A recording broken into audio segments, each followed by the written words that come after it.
നമ്മൾ ഇനിയുള്ള സമയം ചിന്തിക്കാനും പോകുന്ന വിഷയങ്ങൾ കൗൺസിലിംഗ് നടത്തുന്നതിൻ്റെ ഉദ്ദേശം അല്ലെങ്കിൽ കൗൺസിലിങ്ങിൻ്റെ ലക്ഷ്യം എന്താണെന്നുള്ളതാണ്. Goal of counselling. നമ്മൾ ആളുകളെ സഹായിക്കാനായിട്ടാണ് ശ്രമിക്കുന്നത്. ആളുകളുടെ ജീവിതത്തിൽ മാറ്റങ്ങൾ വരുത്താനായിട്ടാണ് ശ്രമിക്കുന്നത്. എന്തുകൊണ്ട് മാറ്റങ്ങൾ വരുത്തണം? നിലവിൽ ഉള്ള ശൈലി, നിലവിലുള്ള രീതിയിൽ മുമ്പോട്ട് പോയാൽ അതവർക്ക് നന്മയാകില്ല, കൂടുതൽ ദോഷങ്ങളിലേക്ക് പോകും. അതുകൊണ്ട് ആ ദോഷകരമായ രീതികളൊക്കെ മാറ്റണം, നന്മയിലേക്ക് അവരെ നയിക്കണം, ഒരു വളർച്ചയുണ്ടാകണം. നമ്മുടെ ലക്ഷ്യം അതാണ്. ഒരു മനുഷ്യൻ്റെ ജീവിതത്തിൽ നമ്മൾ ഇടപെടുമ്പോൾ ആ വ്യക്തിയുടെ ജീവിതത്തിൽ ഒരു ക്രിയാത്മകമായ നല്ല മാറ്റങ്ങൾ വരുത്തണം എന്നുള്ളതാണ് നമ്മുടെ ഉദ്ദേശം. പൗലോസ് അപ്പോസ്തലൻ കൊരിന്ത്യർക്ക് ലേഖനം എഴുതിയപ്പോൾ പറഞ്ഞു, പണിയാനാണ് കർത്താവ് ഞങ്ങൾക്ക് അധികാരം തന്നിട്ടുള്ളത്, ഇടിച്ചു കളയാനായിട്ടല്ല. അല്ലേ? നമുക്കൊരു മനുഷ്യൻ്റെയും ജീവിതത്തെ ഇടിച്ചു കളയാനുള്ള അനുവാദമില്ല. നമ്മൾ ഇടപെട്ടാൽ അത് നന്മയ്ക്കായിട്ട് മാറണം. ഇനി നമ്മൾ ഇടപെട്ട് അത് മോശമാകുമെന്ന് തോന്നിയാൽ പിന്നെ നമ്മൾ നന്നായിട്ട് കൈകാര്യം ചെയ്യാൻ പറ്റുന്ന ആളുകളെ ഏൽപ്പിക്കുക. അങ്ങനെ ഒരു മനുഷ്യൻ്റെ ജീവിതത്തിൽ നമ്മൾ കാരണം ഒരു ബുദ്ധിമുട്ടുണ്ടാകാൻ ഇടയായി തീരരുത് എന്നുള്ളത് ക്രിസ്തീയ സ്നേഹമാണല്ലേ. സ്നേഹം കൂട്ടുകാരനൊരു ദോഷവും ചെയ്യുന്നില്ല.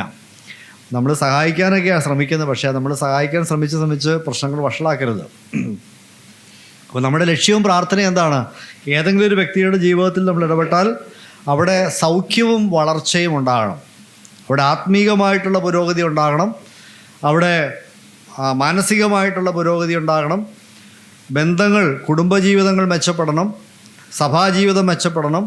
ഇത് ഏതെങ്കിലും വിധത്തിൽ മെച്ചം വരുത്തണം, മാറ്റങ്ങൾ വരുത്തി പുരോഗതിയിലേക്ക്, വളർച്ചയിലേക്ക് ആളുകളെ നയിക്കണമെന്നുള്ളതാണ് നമ്മൾ ലക്ഷ്യമാക്കേണ്ട കാര്യം എന്ന് പറഞ്ഞാൽ. പൗലോസ് അപ്പോസ്തലൻ്റെയൊക്കെ വാക്കുകളിൽ നമുക്കറിയാം, ഏത് മനുഷ്യനെ ക്രിസ്തുവിൽ തികഞ്ഞവനാക്കി നിർത്തുക. എല്ലാ കൗൺസിലിങ്ങിൻ്റെയും അൾട്ടിമേറ്റ് ഗോൾ എന്ന് പറഞ്ഞാൽ, ക്രിസ്ത്യൻ കൗൺസിലിങ്ങിനെ സംബന്ധിച്ച് പറയുമ്പോൾ അവന് ക്രിസ്തുവിൽ കാണുന്ന ആ തികവിലേക്ക് അവനെ നയിക്കുക എന്നുള്ളതാണ്. അതാണ് നമ്മുടെ ബിബ്ലിക്കൽ ഗോൾ എന്ന് പറയുന്നത്.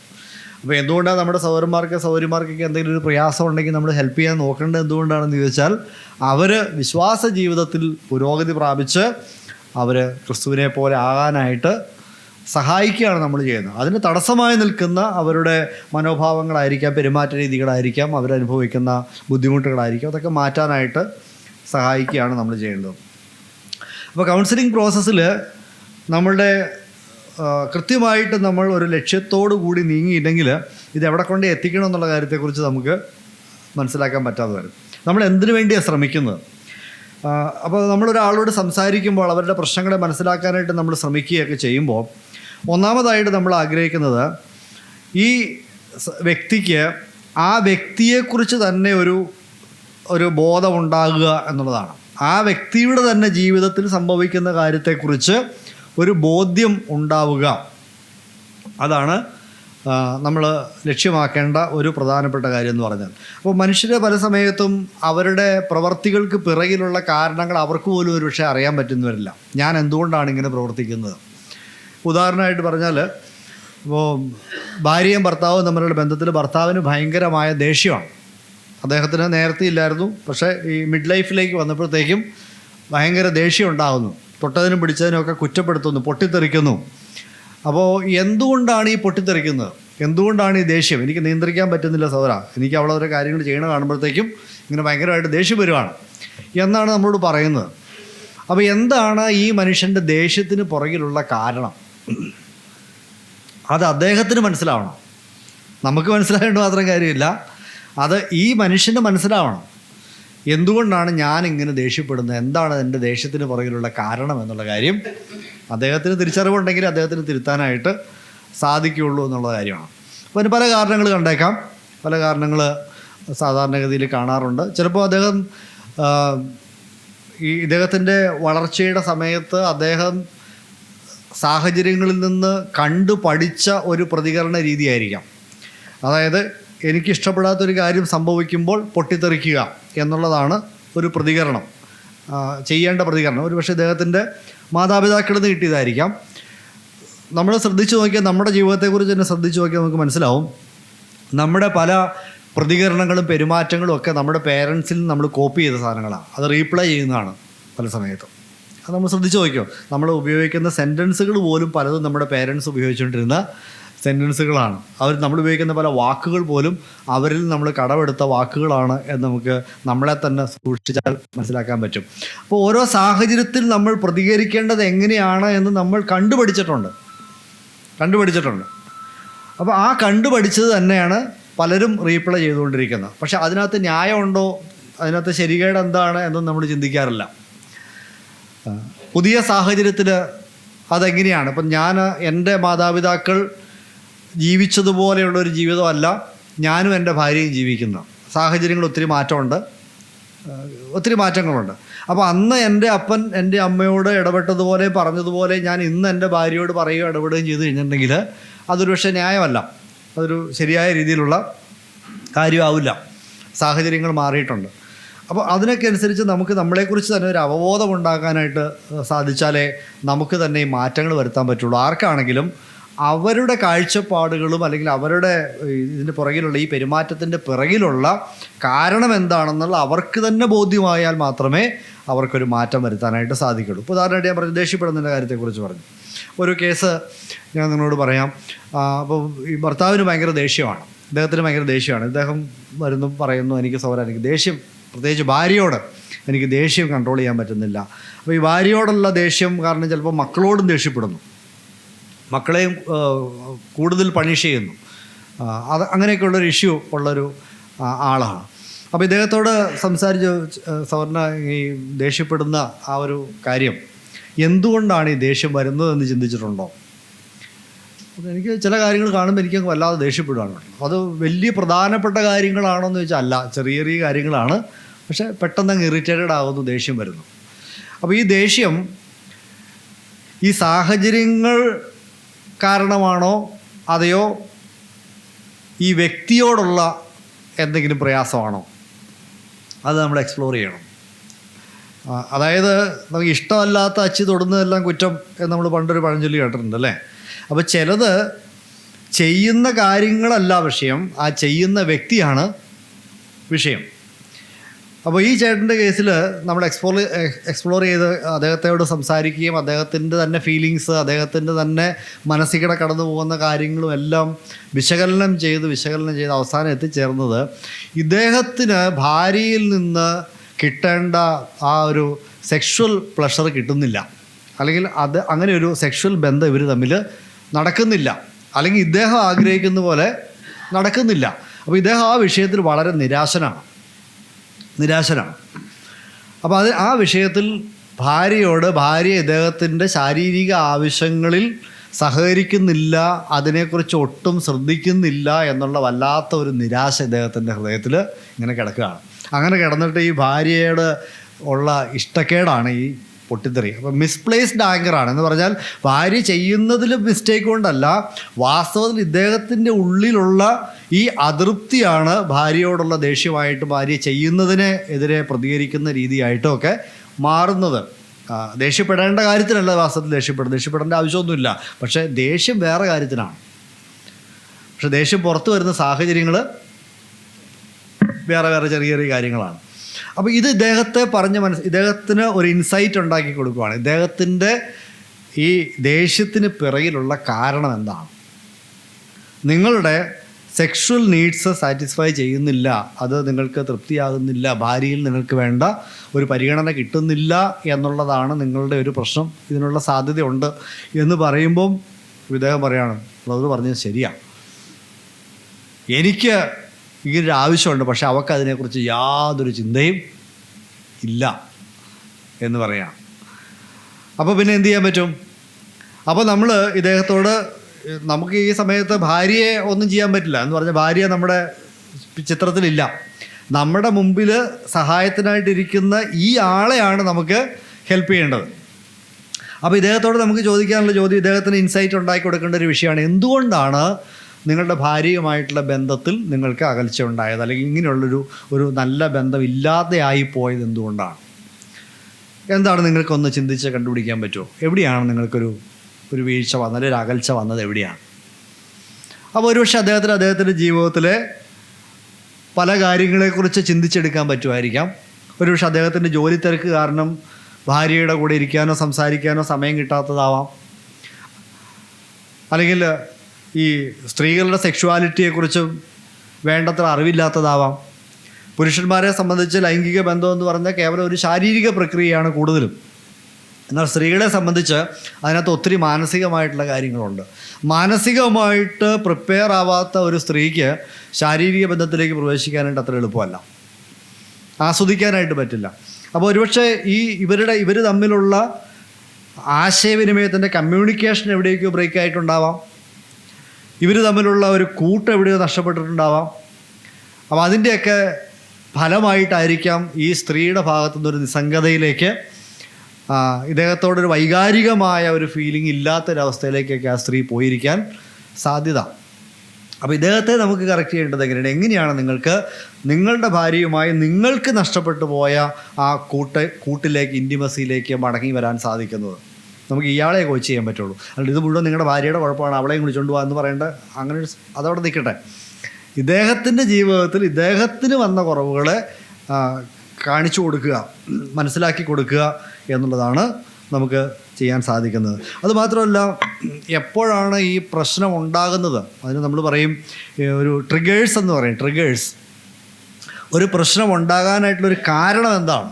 ഒരു പാറ്റേൺ ഉണ്ടാവും, ഏതെങ്കിലും ഒരു പാറ്റേൺ ഉണ്ടാവും. ആ ഒരു സാഹചര്യം എന്താണ് എന്ന് നിങ്ങൾ മനസ്സിലാക്കുക. കാരണം എനിക്ക് ദേഷ്യം വരാൻ സാധ്യതയുള്ളത് എപ്പോഴാണെന്നുള്ള കാര്യം എനിക്ക് തന്നെ മനസ്സിലായാൽ എനിക്ക് തന്നെ കൺട്രോൾ ചെയ്യാനായിട്ട് സാധിക്കും. ഇനി ആ സമയത്ത് ദേഷ്യപ്പെടേണ്ട ആവശ്യമുണ്ടോ?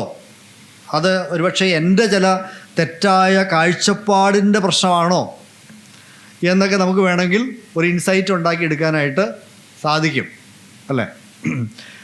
അപ്പോൾ അങ്ങനെ ഒരു സെൽഫ് അവെയർനെസ് ഉണ്ടാക്കുക എന്നത് കൗൺസിലിങ്ങിൻ്റെ ഒരു ലക്ഷ്യമാണ്. രണ്ടാമത്തെ ഒരു ലക്ഷ്യം ഇംപ്രൂവിങ് ഇമോഷണൽ റെഗുലേഷൻസ്, വികാരങ്ങളെ നിയന്ത്രിക്കാനായിട്ട് ഉള്ള കഴിവ് മെച്ചപ്പെടുത്തുക എന്നുള്ളതാണ്.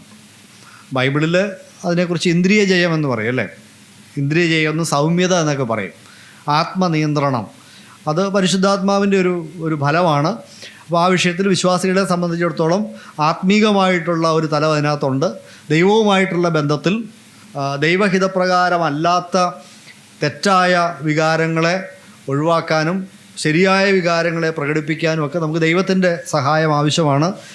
ഒരുപക്ഷെ ആ രീതിയിൽ ചില എഡ്യൂക്കേഷൻ വേണ്ടി വരും. ദൈവവചനപ്രകാരമുള്ള ചില കാര്യങ്ങളൊക്കെ ഇദ്ദേഹത്തിന് കാണിച്ചു കൊടുക്കേണ്ട വരുമായിരിക്കാം. എന്നാൽ അദ്ദേഹത്തിൻ്റെ ഇമോഷൻസിനെ കുറിച്ച് അദ്ദേഹത്തിന് തന്നെ ബോധ്യം ഉണ്ടാവണം, ഈ വ്യക്തിക്ക് തന്നെ ബോധ്യം ഉണ്ടാവണം. എനിക്ക് ഇങ്ങനെയൊരു പ്രശ്നമുണ്ട്, എനിക്ക് ഇങ്ങനെയൊരു വൈകാരികമായിട്ടുള്ള ഇഷ്യൂ ഉണ്ട് എന്നുള്ള കാര്യത്തെക്കുറിച്ച് ബോധ്യം ഉണ്ടാകണം. ഈ വൈകാരികമായിട്ടുള്ള ഇമോഷൻസ് അല്ലെങ്കിൽ ഈ പറയുന്ന ഇങ്ങനെയുള്ള വിഷയങ്ങൾ എന്തുകൊണ്ടാണ് ഉണ്ടാകുന്നത്, അതിൻ്റെ പിറകിലുള്ള കാരണം എന്താണ്, ആ കാരണങ്ങൾ നമുക്ക് അദ്ദേഹത്തിന് കാണിച്ചു കൊടുക്കണം എന്ന് പറഞ്ഞാൽ ചിലപ്പം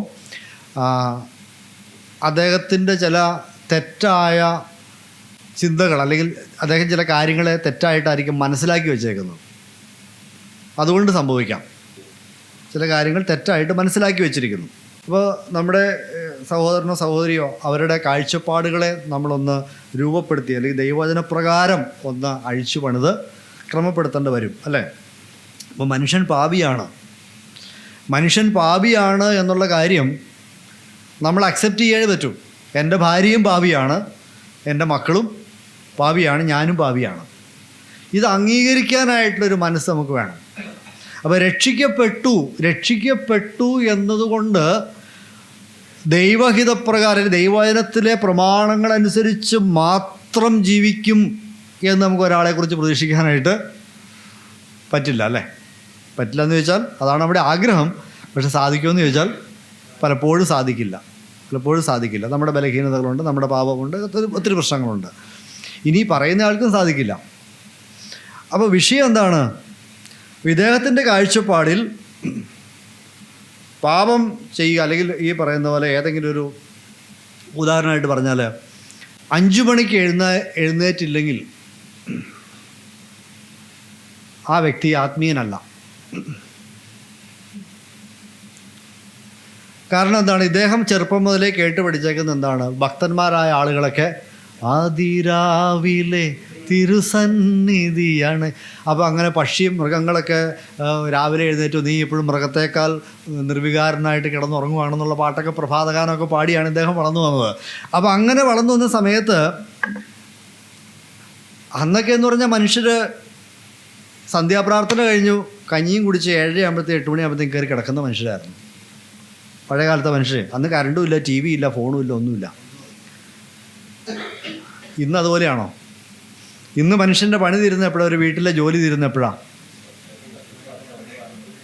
10 മണിയാകുമ്പോഴും ഭാര്യ അടുക്കള തന്നെയാണ്. 10:30-11 മണിയാകുമ്പോഴത്തേക്കാണ് മിക്കവാറും കഞ്ഞിയെ കുടിച്ചിട്ട് നിൽക്കുന്നല്ലേ. ജോലിക്ക് പോയിട്ട് വരുന്ന എപ്പോഴാണ്? പിള്ളേരുടെ അസൈൻമെൻറ്റ് എഴുതി കഴിയുന്നപ്പോഴാണ്? ഇവർ 12 മണി 1 മണിയൊക്കെ ആകുമ്പോൾ കയറി കിടക്കും. പിന്നെ 5 മണിക്ക് അതിരാവിലെ തിരുസന്നിധിയിൽ അണയാനായിട്ട് പറ്റുമെന്ന് ചോദിച്ചാൽ അത് പറ്റുമെന്ന് ചോദിച്ചാൽ പറ്റില്ല എന്നുള്ളതല്ല, അത് ദൈവത്തോട് സ്നേഹമില്ലാത്തതുകൊണ്ടും ഭക്തി ഇല്ലാത്തതുകൊണ്ടും ആണ് എന്ന് വിധിച്ചാൽ എങ്ങനെ ഇരിക്കും? അവിടെയാണ് വിഷയം എന്ന് പറയുന്നത്. അവിടെയാണ് വിഷയം. അപ്പോൾ മാറ്റേണ്ടത് എന്താണ്? മാറ്റേണ്ടത് നമ്മൾ ഭക്തിയെ അളക്കുന്ന അളവ് പോലാണ് മാറ്റേണ്ടത്. ശരിയല്ലേ? അപ്പോൾ അങ്ങനെയുള്ള ചില കാര്യങ്ങളിൽ നമ്മൾ ഈ ആളുകളുടെ ചിന്താഗതികൾക്ക് അവർ മനസ്സിലാക്കി വെച്ചിരിക്കുന്ന ചില കാര്യങ്ങൾക്കൊക്കെ നമ്മൾ വ്യത്യാസം വരുത്താനായിട്ട് ഹെൽപ്പ് ചെയ്യണം. അപ്പോൾ പല കാര്യങ്ങളും നമുക്കങ്ങനെ പറയാനായിട്ട് സാധിക്കും. പിന്നീട് മൂന്നാമത് നമ്മുടെ ലക്ഷ്യം എന്ന് പറഞ്ഞാൽ എൻഹാൻസിങ് റിലേഷൻഷിപ്സ്, ബന്ധങ്ങളെ ഊഷ്മളമാക്കുക, ബന്ധങ്ങളെ മെച്ചപ്പെടുത്തുക. അതാണ് നമ്മുടെ ഒരു പ്രധാനപ്പെട്ട ലക്ഷ്യം. പ്രത്യേകിച്ച് കുടുംബ ബന്ധങ്ങൾ, സഭാബന്ധങ്ങൾ, ഇതൊക്കെ മെച്ചപ്പെടുത്താനായിട്ടുള്ള കാര്യങ്ങൾ നോക്കുക. ഈ മെച്ചപ്പെടുത്താനായിട്ട് ഏത് ബന്ധങ്ങളും മെച്ചപ്പെടുത്താനായിട്ട് നമ്മളെ സഹായിക്കുന്ന 3 T ഉണ്ട്. 3 T's ഓഫ് റിലേഷൻഷിപ്പ് എന്ന് പറയും. Time, talk, touch. ഏത് ബന്ധത്തിനും ഈ 3 കാര്യങ്ങൾ ആവശ്യമാണ്. എന്ന് പറഞ്ഞാൽ എന്താണ്? നമുക്ക് ഒരു വ്യക്തിയുടെ കൂടെ ഇരിക്കാൻ സമയം വേണം. അതായത് ഭാര്യയ്ക്കും ഭർത്താവിനും ഒരുമിച്ചിരിക്കാൻ സമയം വേണം. മക്കളുടെ കൂടെ ഒരുമിച്ചിരിക്കാൻ സമയം വേണം. ഈ ഒരുമിച്ചിരിക്കാൻ സമയമില്ലാത്ത ഒരിടത്തും ബന്ധങ്ങൾ വളരില്ല. ഇന്നത്തെ ഒരു പ്രധാനപ്പെട്ട വിഷയം, ഇന്ന് പല കുടുംബങ്ങളിലുമുള്ള വിഷയം, അപ്പനും അമ്മയും അല്ലെങ്കിൽ മക്കളുമൊക്കെ ആയിട്ട് ഒരുമിച്ചിരിക്കുന്ന സമയങ്ങൾ ഇല്ല. പണ്ട് ഈ എന്താ പറയുന്നത്, ഭക്ഷണം കഴിക്കുമ്പോഴെങ്കിലും ഒരുമിച്ചിരിക്കുമായിരുന്നു. ഇപ്പോൾ അതുമില്ല. ഒരുമിച്ചിരിക്കുക, ഒരുമിച്ച് സമയം ചെലവഴിക്കുക എന്ന് പറയുന്നത് വളരെ പ്രധാനപ്പെട്ട ഒരു കാര്യം. ഏത് ബന്ധങ്ങളും മെച്ചപ്പെടാനായിട്ടുള്ളൊരു ദൈവത്തോടുള്ള ബന്ധം എങ്ങനെയാണ് ദൈവത്തോടുള്ള ബന്ധം, ദൈവത്തിൻ്റെ അടുക്കിരിക്കാൻ സമയമില്ലാതെ നമുക്ക് മെച്ചപ്പെടുത്താൻ പറ്റുമോ? ദൈവസന്നിധിയിൽ സമയം ചെലവഴിക്കാതെ നമുക്ക് ദൈവമായിട്ടുള്ള ബന്ധം മെച്ചപ്പെടുത്താൻ പറ്റില്ല. അത് കുടുംബജീവിതത്തിൽ ശരിയാണ്, സഭാജീവിതത്തിൽ ശരിയാണ്. വിശ്വാസികൾ തമ്മിൽ ബന്ധമില്ല. അതിൻ്റെ കാരണം എന്താ? ആർക്കും സമയമില്ല. ഞാൻ ആദ്യമേ ഒരു ക്ലാസ്സിൽ പറഞ്ഞിട്ടുണ്ട്, പണ്ടൊക്കെ എന്ന് പറഞ്ഞാൽ സഭായോഗത്തിൽ വരുമ്പോൾ നേരത്തെ വരും, സൗരന്മാരൊക്കെ വർത്താനം പറയും, എന്നിട്ട് സഭായോഗം കഴിഞ്ഞ് കഴിഞ്ഞാൽ വർത്താനമൊക്കെ പറഞ്ഞ് കുറച്ച് നേരമൊക്കെ ഇരിക്കും, വീട്ടുവിശേഷവും നാട്ടുവിശേഷമൊക്കെ പറയും. അന്ന് എല്ലാവരുമായിട്ട് ഒത്തിരി ബന്ധമുണ്ടായിരുന്നു, അടുത്ത ബന്ധങ്ങളുണ്ടായിരുന്നു. എല്ലാവരുടെയും കാര്യങ്ങൾ അങ്ങോട്ടും ഇങ്ങോട്ടൊക്കെ അറിയാമായിരുന്നു, മനസ്സിലാകുമായിരുന്നു. ഇപ്പോൾ നമ്മൾ കൃത്യം 10 മണിക്ക് വരും, 1 മണിക്ക് പോകും. ആരുമായിട്ടൊരു ബന്ധമില്ല, സമയം ചെലവഴിക്കാനായിട്ടില്ല. ഒരു കുടുംബത്തിൽ അതിഥി സൽക്കാരം എന്ന് പറയുന്നത് എത്ര കുടുംബങ്ങളുണ്ടെന്ന്, എത്ര കുടുംബങ്ങളുണ്ട്? നമ്മുടെ വീട്ടിലേക്ക് ഒരു സഹോദരനെ കുടുംബമായിട്ട് വിളിച്ചു വരുത്തി ഒരു ഭക്ഷണമൊക്കെ ഉണ്ടാക്കി 1-2 മണിക്കൂർ വർത്തമാനമൊക്കെ പറഞ്ഞ് നഷ്ടപ്പെട്ടു പോയ ഒരു നല്ല കാര്യമല്ലേ അത്? അതിഥി സൽക്കാരം ചെയ്യണമെന്ന് കൽപ്പനയുണ്ട്. അതിഥി സൽക്കാരം അല്ലെങ്കിൽ അത് നമ്മുടെ വീട്ടിലേക്ക് സഹോദരന്മാരെ ക്ഷണിക്കുക, നമ്മൾ വേറൊരു സഹോദരൻ്റെ വീട്ടിലേക്ക് പോവുക, ഇതൊക്കെ എന്ന് പറഞ്ഞാൽ അന്യം നിന്നുപോയ കലാരൂപങ്ങൾ എന്ന് പറയുന്നത് പോലെയാണ്. വിശ്വാസികളുടെ ഇടയിൽ നിന്ന് ഇതൊക്കെ അങ്ങ് പോയി. ഇത് പോയതിൻ്റെ പ്രശ്നമാണെന്ന് പലതും. ബന്ധങ്ങളില്ല. നല്ല സ്നേഹമായിട്ടിരിക്കുമ്പം ഞാൻ ജോസഫറും തന്നെ നല്ല സ്നേഹമാണ്, ഞങ്ങൾ എല്ലാ ദിവസവും കാണും, വർത്താനം പറയുകയൊക്കെ ചെയ്യണ. അപ്പോൾ അങ്ങനെ ഉള്ള ഒരു സ്നേഹബന്ധത്തിൻ്റെ ഇടയ്ക്ക് ഞാൻ ഈ ജോസഫറിനോട് ഇയാൾ പോടാവേ എന്ന് പറഞ്ഞാൽ അതൊരു വിഷയമല്ല. പക്ഷേ ഞങ്ങൾ തമ്മിൽ വല്ലപ്പോഴും ഞായറാഴ്ച സഭായോഗത്തിന് കാണുന്നു, അങ്ങനെ ഇരിക്കുന്ന ജോസഫറിനോട് ഞാൻ ഇയാൾ പോടാവേ എന്ന് പറഞ്ഞാൽ അത് വിഷയമായി, അല്ല അത് പ്രശ്നമായി. കാരണം എന്താ? ഞങ്ങൾ തമ്മിലൊരു സ്നേഹബന്ധം ഇല്ല. അപ്പോൾ നമ്മുടെ ഈ പല പ്രശ്നങ്ങളുടെയും വ്യക്തിബന്ധങ്ങളുടെ സഭയിലെ സൗകര്യങ്ങൾ തമ്മിലുള്ള പല പ്രശ്നങ്ങളുടെയും കുടുംബത്തിലേക്ക് ഈ അകൽച്ച എങ്ങനെയൊക്കെയോ സംഭവിച്ചു പോയി. വി ഡോണ്ട് ഹാവ് ടൈം, നമുക്കിന്ന് സമയമില്ല. അപ്പോൾ ഏത് കുടുംബ പ്രശ്നത്തിലും നമ്മൾ നോക്കിയോ അവിടെ നമുക്ക് സജസ്റ്റ് ചെയ്യാവുന്ന ഒരു വിഷയം എന്താണ്? ഭാര്യയും ഭർത്താവും നമ്മൾ ഒരുമിച്ചിരിക്കണം, സംസാരിക്കണം, ഒരുമിച്ച് ജോലി ചെയ്യണം, ഒരുമിച്ച് പ്രാർത്ഥിക്കണം. അങ്ങനെ ഒരുമിച്ച് ചെലവഴിക്കുന്ന സമയങ്ങൾ വേണം. മക്കളുമായിട്ട് ഇന്ന് മാതാപിതാക്കളും തമ്മിലുള്ളൊരു വലിയ ഒരു അകൽച്ച ഉണ്ട്. മക്കളുടെ ജീവിതത്തിൽ എന്താ സംഭവിക്കുന്നതെന്ന് മാതാപിതാക്കൾക്ക് അറിയില്ല. എന്താ കാര്യം? ഒരുമിച്ചിരിക്കണ്ടേ, ഒന്ന് വർത്താനം പറയണ്ടേ, അവർ പറയണ കേൾക്കാനായിട്ട് നമുക്ക് മനസ്സ് വേണ്ടേ? അവിടെയാണ് കുഴപ്പം. അപ്പോൾ ടൈം വളരെ പ്രധാനപ്പെട്ടൊരു കാര്യമാണ്. 2, ടോക്ക്, സംസാരം. എല്ലാ ബന്ധങ്ങളുടെയും ഒരു ഊർജ്ജം എന്ന് പറയുന്നത് പരസ്പരമുള്ള ആശയവിനിമയമാണ്. കമ്മ്യൂണിക്കേഷൻ നടക്കണം, അങ്ങോട്ടും ഇങ്ങോട്ടും പങ്കുവെക്കൽ നടക്കണം. നമ്മുടെ വിശേഷങ്ങൾ അങ്ങോട്ട് പറയണം, അവിടുത്തെ വിശേഷങ്ങൾ ഇങ്ങോട്ട് പറയുമ്പോൾ കേൾക്കാനുള്ള മനസ്സ് കാണിക്കണം. ഈ കമ്മ്യൂണിക്കേഷൻ മീനിങ് ഫുൾ ആയിരിക്കണം, അർത്ഥപൂർണമായ കമ്മ്യൂണിക്കേഷൻ ആയിരിക്കണം. അർത്ഥപൂർണമായ കമ്മ്യൂണിക്കേഷനകത്ത് എന്തൊക്കെയുണ്ട്? അർത്ഥപൂർണമായ കമ്മ്യൂണിക്കേഷനകത്ത് നമ്മുടെ ഹൃദയമാണ് പങ്കുവയ്ക്കുന്നത്. നമ്മുടെ ഹൃദയത്തിലുള്ള കാര്യങ്ങൾ പറയും, നമ്മുടെ ഭയങ്ങൾ, നമ്മുടെ ആഗ്രഹങ്ങൾ, നമ്മുടെ സ്വപ്നങ്ങൾ, നമ്മുടെ ആകുലതകൾ, ഇതൊക്കെ എപ്പോഴാണ് വരുന്നത്? അത് നമ്മളെല്ലാവരോടും പോയി പറയില്ല അല്ലേ? കുടുംബ ബന്ധത്തിൽ അത് പറയേണ്ടത്, നാട്ടുകാരുടെ അടുത്ത് പോയി പറയേണ്ട കാര്യങ്ങളല്ല അത് വാസ്തവത്തിൽ ഭാര്യാഭർത്താക്കന്മാർ തമ്മിലോ അല്ലെങ്കിൽ സഹോദരങ്ങൾ തമ്മിലൊക്കെ ഇരുന്ന് സംസാരിക്കേണ്ട വിഷയങ്ങൾ പലതും നാട്ടുകാരുടെ അടുത്ത് പോയി പറയുന്നതാണെന്ന് പലയിടത്തും വിഷയം ഉണ്ടാകുന്നതിൻ്റെ കാരണം എന്ന് പറയുന്നത്. അപ്പോൾ ഇത് നമുക്ക് സംസാരിക്കാൻ സമയം വേണം. ഒരു കുടുംബത്തിലെ മിനിമം കമ്മ്യൂണിക്കേഷൻ നമ്മൾ നോക്കിയാൽ എന്തൊക്കെയാണ് ഒരു കുടുംബത്തിൽ ഭാര്യയും ഭർത്താവും തമ്മിൽ സംസാരിക്കുന്നത്? രാവിലെ മുതൽ വൈകുന്നേരം വരെ സംസാരിക്കുന്ന കാര്യങ്ങൾ നിങ്ങളൊന്ന് റെക്കോർഡ് ചെയ്ത് വെക്കാനും ഒന്ന് എഴുതി വെക്കാനും ശ്രമിച്ചു നോക്കിയേ. ചായ റെഡി, തോർത്തെന്തിയെ, സോപ്പെന്തിയെ, ഉടുപ്പെന്തിയെ, തുണി തേച്ചോ, പിള്ളേരെ വിട്ടോ, പച്ചക്കറി ഉണ്ടോ, അരിയുണ്ടോ, ഇന്നത് വാങ്ങിച്ചുകൊണ്ട് വരണം, ചോറ് റെഡി, പിന്നെന്താ, കറണ്ട് ബില്ലടയ്ക്കാൻ സമയമായി, ബൾബ് കേടായിപ്പോയി, തീർന്നു, രാത്രി കിടന്നു. ഇതല്ലാണ്ട് വേറെ എന്നാ നമ്മൾ സംസാരിക്കണേ? കാര്യമായിട്ട് വല്ലതും സംസാരിക്കാറുണ്ടോ? ചിന്തിച്ചു നോക്കാം, നമ്മുടെയൊക്കെ ജീവിതത്തിൽ എന്താ നടക്കുന്നത്? അങ്ങനെ ഇരുന്ന് കുറേ നേരമൊക്കെ വർത്തമാനം പറഞ്ഞ് ഭാര്യയുടെ ജീവിതത്തിൽ എന്താ നടക്കുന്നത്, നമ്മുടെ ജീവിതത്തിൽ എന്താ നടക്കുന്നത്, നമ്മുടെ മക്കളുടെ ജീവിതത്തിൽ എന്താ നടക്കുന്നത്, ഇങ്ങനെയുള്ള കാര്യങ്ങളെക്കുറിച്ചും ആത്മീയ കാര്യങ്ങളെക്കുറിച്ചും നമ്മുടെ ജീവിത ലക്ഷ്യങ്ങളെക്കുറിച്ചും കർത്താവിന് വേണ്ടി ചെയ്യേണ്ട കാര്യങ്ങളെക്കുറിച്ചും അങ്ങനെ ദൂരം കാര്യങ്ങൾ നമുക്ക് മീനിങ് ഫുള്ളായിട്ട് സംസാരിക്കാനുണ്ട്, സംസാരിക്കേണ്ടതായിട്ടുണ്ട്. പക്ഷെ നമ്മൾ വളരെ മിനിമം കാര്യങ്ങളെ സംസാരിക്കുന്നുള്ളൂ. ഇപ്പം മക്കളോടും ഭാര്യയോടൊക്കെ എന്തെങ്കിലും പറയണമെങ്കിൽ വാട്സാപ്പിൽ മെസ്സേജ് അയക്കേണ്ടി വരും. ഇനി മക്കളോട് മാത്രമല്ല, നമ്മളോട് തന്നെ എന്തെങ്കിലും പറഞ്ഞാൽ കേൾക്കണമെങ്കിൽ വാട്സാപ്പിൽ നമ്മുടെ പിള്ളേരോട് സംസാരിക്കാൻ ഇൻസ്റ്റാഗ്രാം അക്കൗണ്ട് ഇല്ലാണ്ട് പിള്ളേരോട് സംസാരിക്കാൻ പറ്റില്ല. കാരണം എല്ലാ പിള്ളേരും ഇൻസ്റ്റാഗ്രാമിലാണ്, മനസ്സിലായില്ലേ? ആ രീതിയിലാണ് കാര്യങ്ങൾ പോകുന്നത്. ഒരുമിച്ചിരുന്ന് സംസാരിക്കുന്ന സമയങ്ങൾ വേണം. 3, ടച്ച്, സ്പർശനം വളരെ പ്രധാനപ്പെട്ടാണ്. ഏത് ബന്ധത്തിലും ഇൻറ്റിമസി ഡെവലപ്പ് ചെയ്യുന്നത് സ്പർശനത്തിലൂടെയാണ്. സ്പർശനം, കയ്യെ പിടിക്കണം, തലോടണം, ആലിംഗനം, ചുംബനം, ഇതൊക്കെ വളരെ പ്രധാനപ്പെട്ട കാര്യങ്ങളാണ് എല്ലാ ബന്ധങ്ങളിലും.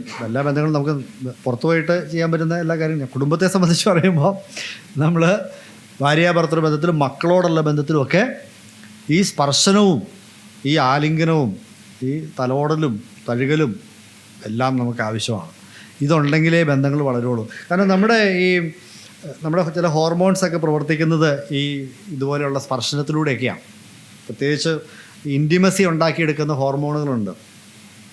ആ ഹോർമോണുകളൊക്കെ ആക്റ്റീവ് ആകുന്നത് ഇങ്ങനെ പരസ്പരം തൊടുമ്പോഴും അടുത്തിരുന്ന് സംസാരിക്കുമ്പോഴും അങ്ങോട്ടും ഇങ്ങോട്ടും മുഖത്തേക്ക് നോക്കി ചിരിക്കുമ്പോഴൊക്കെയാണ് സംഭവിക്കുന്നത് അല്ലേ?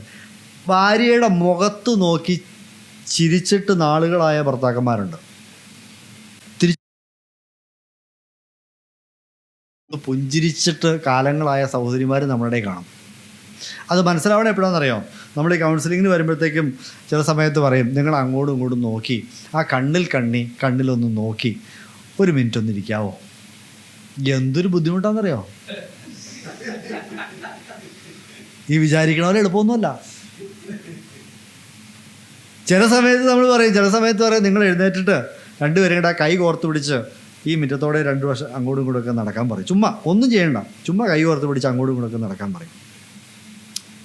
പലതും സംഭവിക്കാൻ ഇടയ്ക്ക്.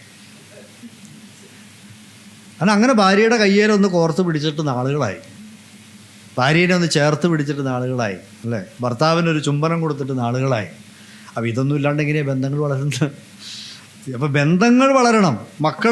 മക്കളുടെ നെറ്റിയിലൊരു ഉമ്മ കൊടുത്തിട്ട് എത്ര നാളായി? പ്രായമായ മക്കളായിക്കോട്ടെ. ഇപ്പോൾ ഞാനൊക്കെ ചെയ്യുന്നൊരു കാര്യം എന്ന് പറഞ്ഞാൽ എല്ലാ ദിവസവും പിള്ളേരെ സ്കൂളിൽ വിടുന്നതിന് മുമ്പ് പ്രാർത്ഥിച്ച് അവർക്കൊരു ഉമ്മ കൊടുത്തിട്ടാണ് സ്കൂളിൽ വിടുന്നത്. അവർ അപ്പനും അമ്മയ്ക്കും ഒരു ഉമ്മ വരും. അതൊക്കെ എപ്പോഴൊക്കെയോ ഏതൊക്കെയോ ക്ലാസ്സുകൾ കേട്ട് പഠിച്ചതാണ്. അപ്പോൾ അതുകൊണ്ട് എന്താണെന്ന് വെച്ചിട്ടുണ്ടെങ്കിൽ ആ ഒരു ഊഷ്മളത ആ ബന്ധത്തിന് ഉണ്ട്. മക്കൾ വരുമ്പോൾ തന്നെ നമ്മളെ കെട്ടിപ്പിടിക്കുന്നു, നമ്മൾ മക്കളെ ഒന്ന് കെട്ടിപ്പിടിക്കുന്നു. ഇത് മക്കളെ കൈകൊണ്ട് തൊടാത്ത കാരണവന്മാരുണ്ട്. പഴയ ഈ രാജാക്കന്മാരായിട്ടിരിക്കുന്ന കാരണവന്മാരും ചാരി കസേരയിട്ട് ഇങ്ങനെ ഇരിക്കുന്ന രാജാപ്പാർട്ടിലിരിക്കുന്ന വല്യപ്പന്മാരുടെയൊക്കെ ഇത് കണ്ടുപിടിച്ചതായിരിക്കും പല കാരണവന്മാരും. ആ കാലമൊക്കെ പോയി, അതൊന്നും മാറിക്കൊള്ളണം. മുമ്പിൽ ഒറ്റണത്തിന് കാണാൻ പാടില്ല അല്ലേ? പഴയ ഈ വല്യപ്പന്മാരൊന്നും മക്കളെ എടുക്കുപോലുമില്ലല്ലോ, തൊടുപോലുമില്ലല്ലോ. അപ്പോൾ ഇവിടെ നമുക്ക് ബന്ധങ്ങൾ വളരണം, സമയം കണ്ടെത്തണം, സംസാരം ഇമ്പ്രൂവിങ് കമ്മ്യൂണിക്കേഷൻ സ്കിൽസ് വേണം. ഈ സംസാരിക്കുന്ന രീതിയിൽ തന്നെ ഒത്തിരി കാര്യങ്ങൾ ചിലപ്പോൾ മാറ്റം വരുത്താൻ കാണും. ചിലർ സംസാരിക്കുമ്പോൾ എല്ലാത്തിനും ഒരു പുച്ഛവും പരിഹാസവും കുറ്റപ്പെടുത്തലുമാണ്. പല കുടുംബങ്ങളിലും കണ്ടിരിക്കുന്ന ഒരു പാറ്റേൺ അതാണ്. ഭാര്യയോട് സംസാരിക്കുമ്പോൾ ഭാര്യയെ എപ്പോഴും ഇങ്ങനെ കൊച്ചാക്കി സംസാരിച്ചുകൊണ്ടിരിക്കും, ഒരു ബഹുമാനവും ഇല്ല. ഭാര്യമാരെ ബഹുമാനിക്കാനാണ് വചനം പറയുന്നത്. ബഹുമാനിക്കുന്ന ഒരാളെ നമ്മൾ കൊച്ചാക്കിയും കുറ്റം പറഞ്ഞും കളിയാക്കിയും സംസാരിക്കില്ലല്ലോ. അപ്പോൾ എന്ത് ചെയ്താലും അത് മക്കളുടെ മുമ്പിൽ വെച്ചൊക്കെ ഇങ്ങനെ കൊച്ചാക്കി സംസാരിക്കും. ചുമ്മാ തമാശയായിട്ട്, എല്ലാം തമാശ, ഒരു കാര്യം പോലും ഒരു മാന്യമായിട്ട് സംസാരിക്കാത്ത പുരുഷന്മാരുണ്ട്. അപ്പോൾ പല കുടുംബത്തിലും പ്രശ്നങ്ങളുണ്ടാകുന്നതിൻ്റെ കാരണം ഈ സ്ത്രീകളെ സംബന്ധിച്ച് അവർക്ക് യാതൊരു അംഗീകാരവും കിട്ടുന്നില്ല, അവർക്കൊരു വിലയില്ല എന്നൊരു തോന്നലൊക്കെ വന്നു കഴിഞ്ഞാൽ പിന്നെ വലിയ പാടാണ്. അപ്പോൾ നമ്മൾ അവർക്കൊരു പരിഗണന കൊടുക്കണം എന്നുള്ള കാര്യം ഒക്കെ പല ആൾക്കാരെ നമ്മൾ പഠിപ്പിക്കേണ്ടതായിട്ട് വരും. അതുപോലെ ബന്ധങ്ങളിൽ അതിരുകൾ വളരെ പ്രധാനപ്പെട്ടതാണ്. ഹെൽത്തി ബൗണ്ടറീസ് വേണം. അപ്പോൾ എല്ലാ ബന്ധങ്ങളിലും ഒരുപോലെ നമുക്ക് കയറി കെട്ടിപ്പിടിക്കാൻ പറ്റില്ല, അല്ലേ?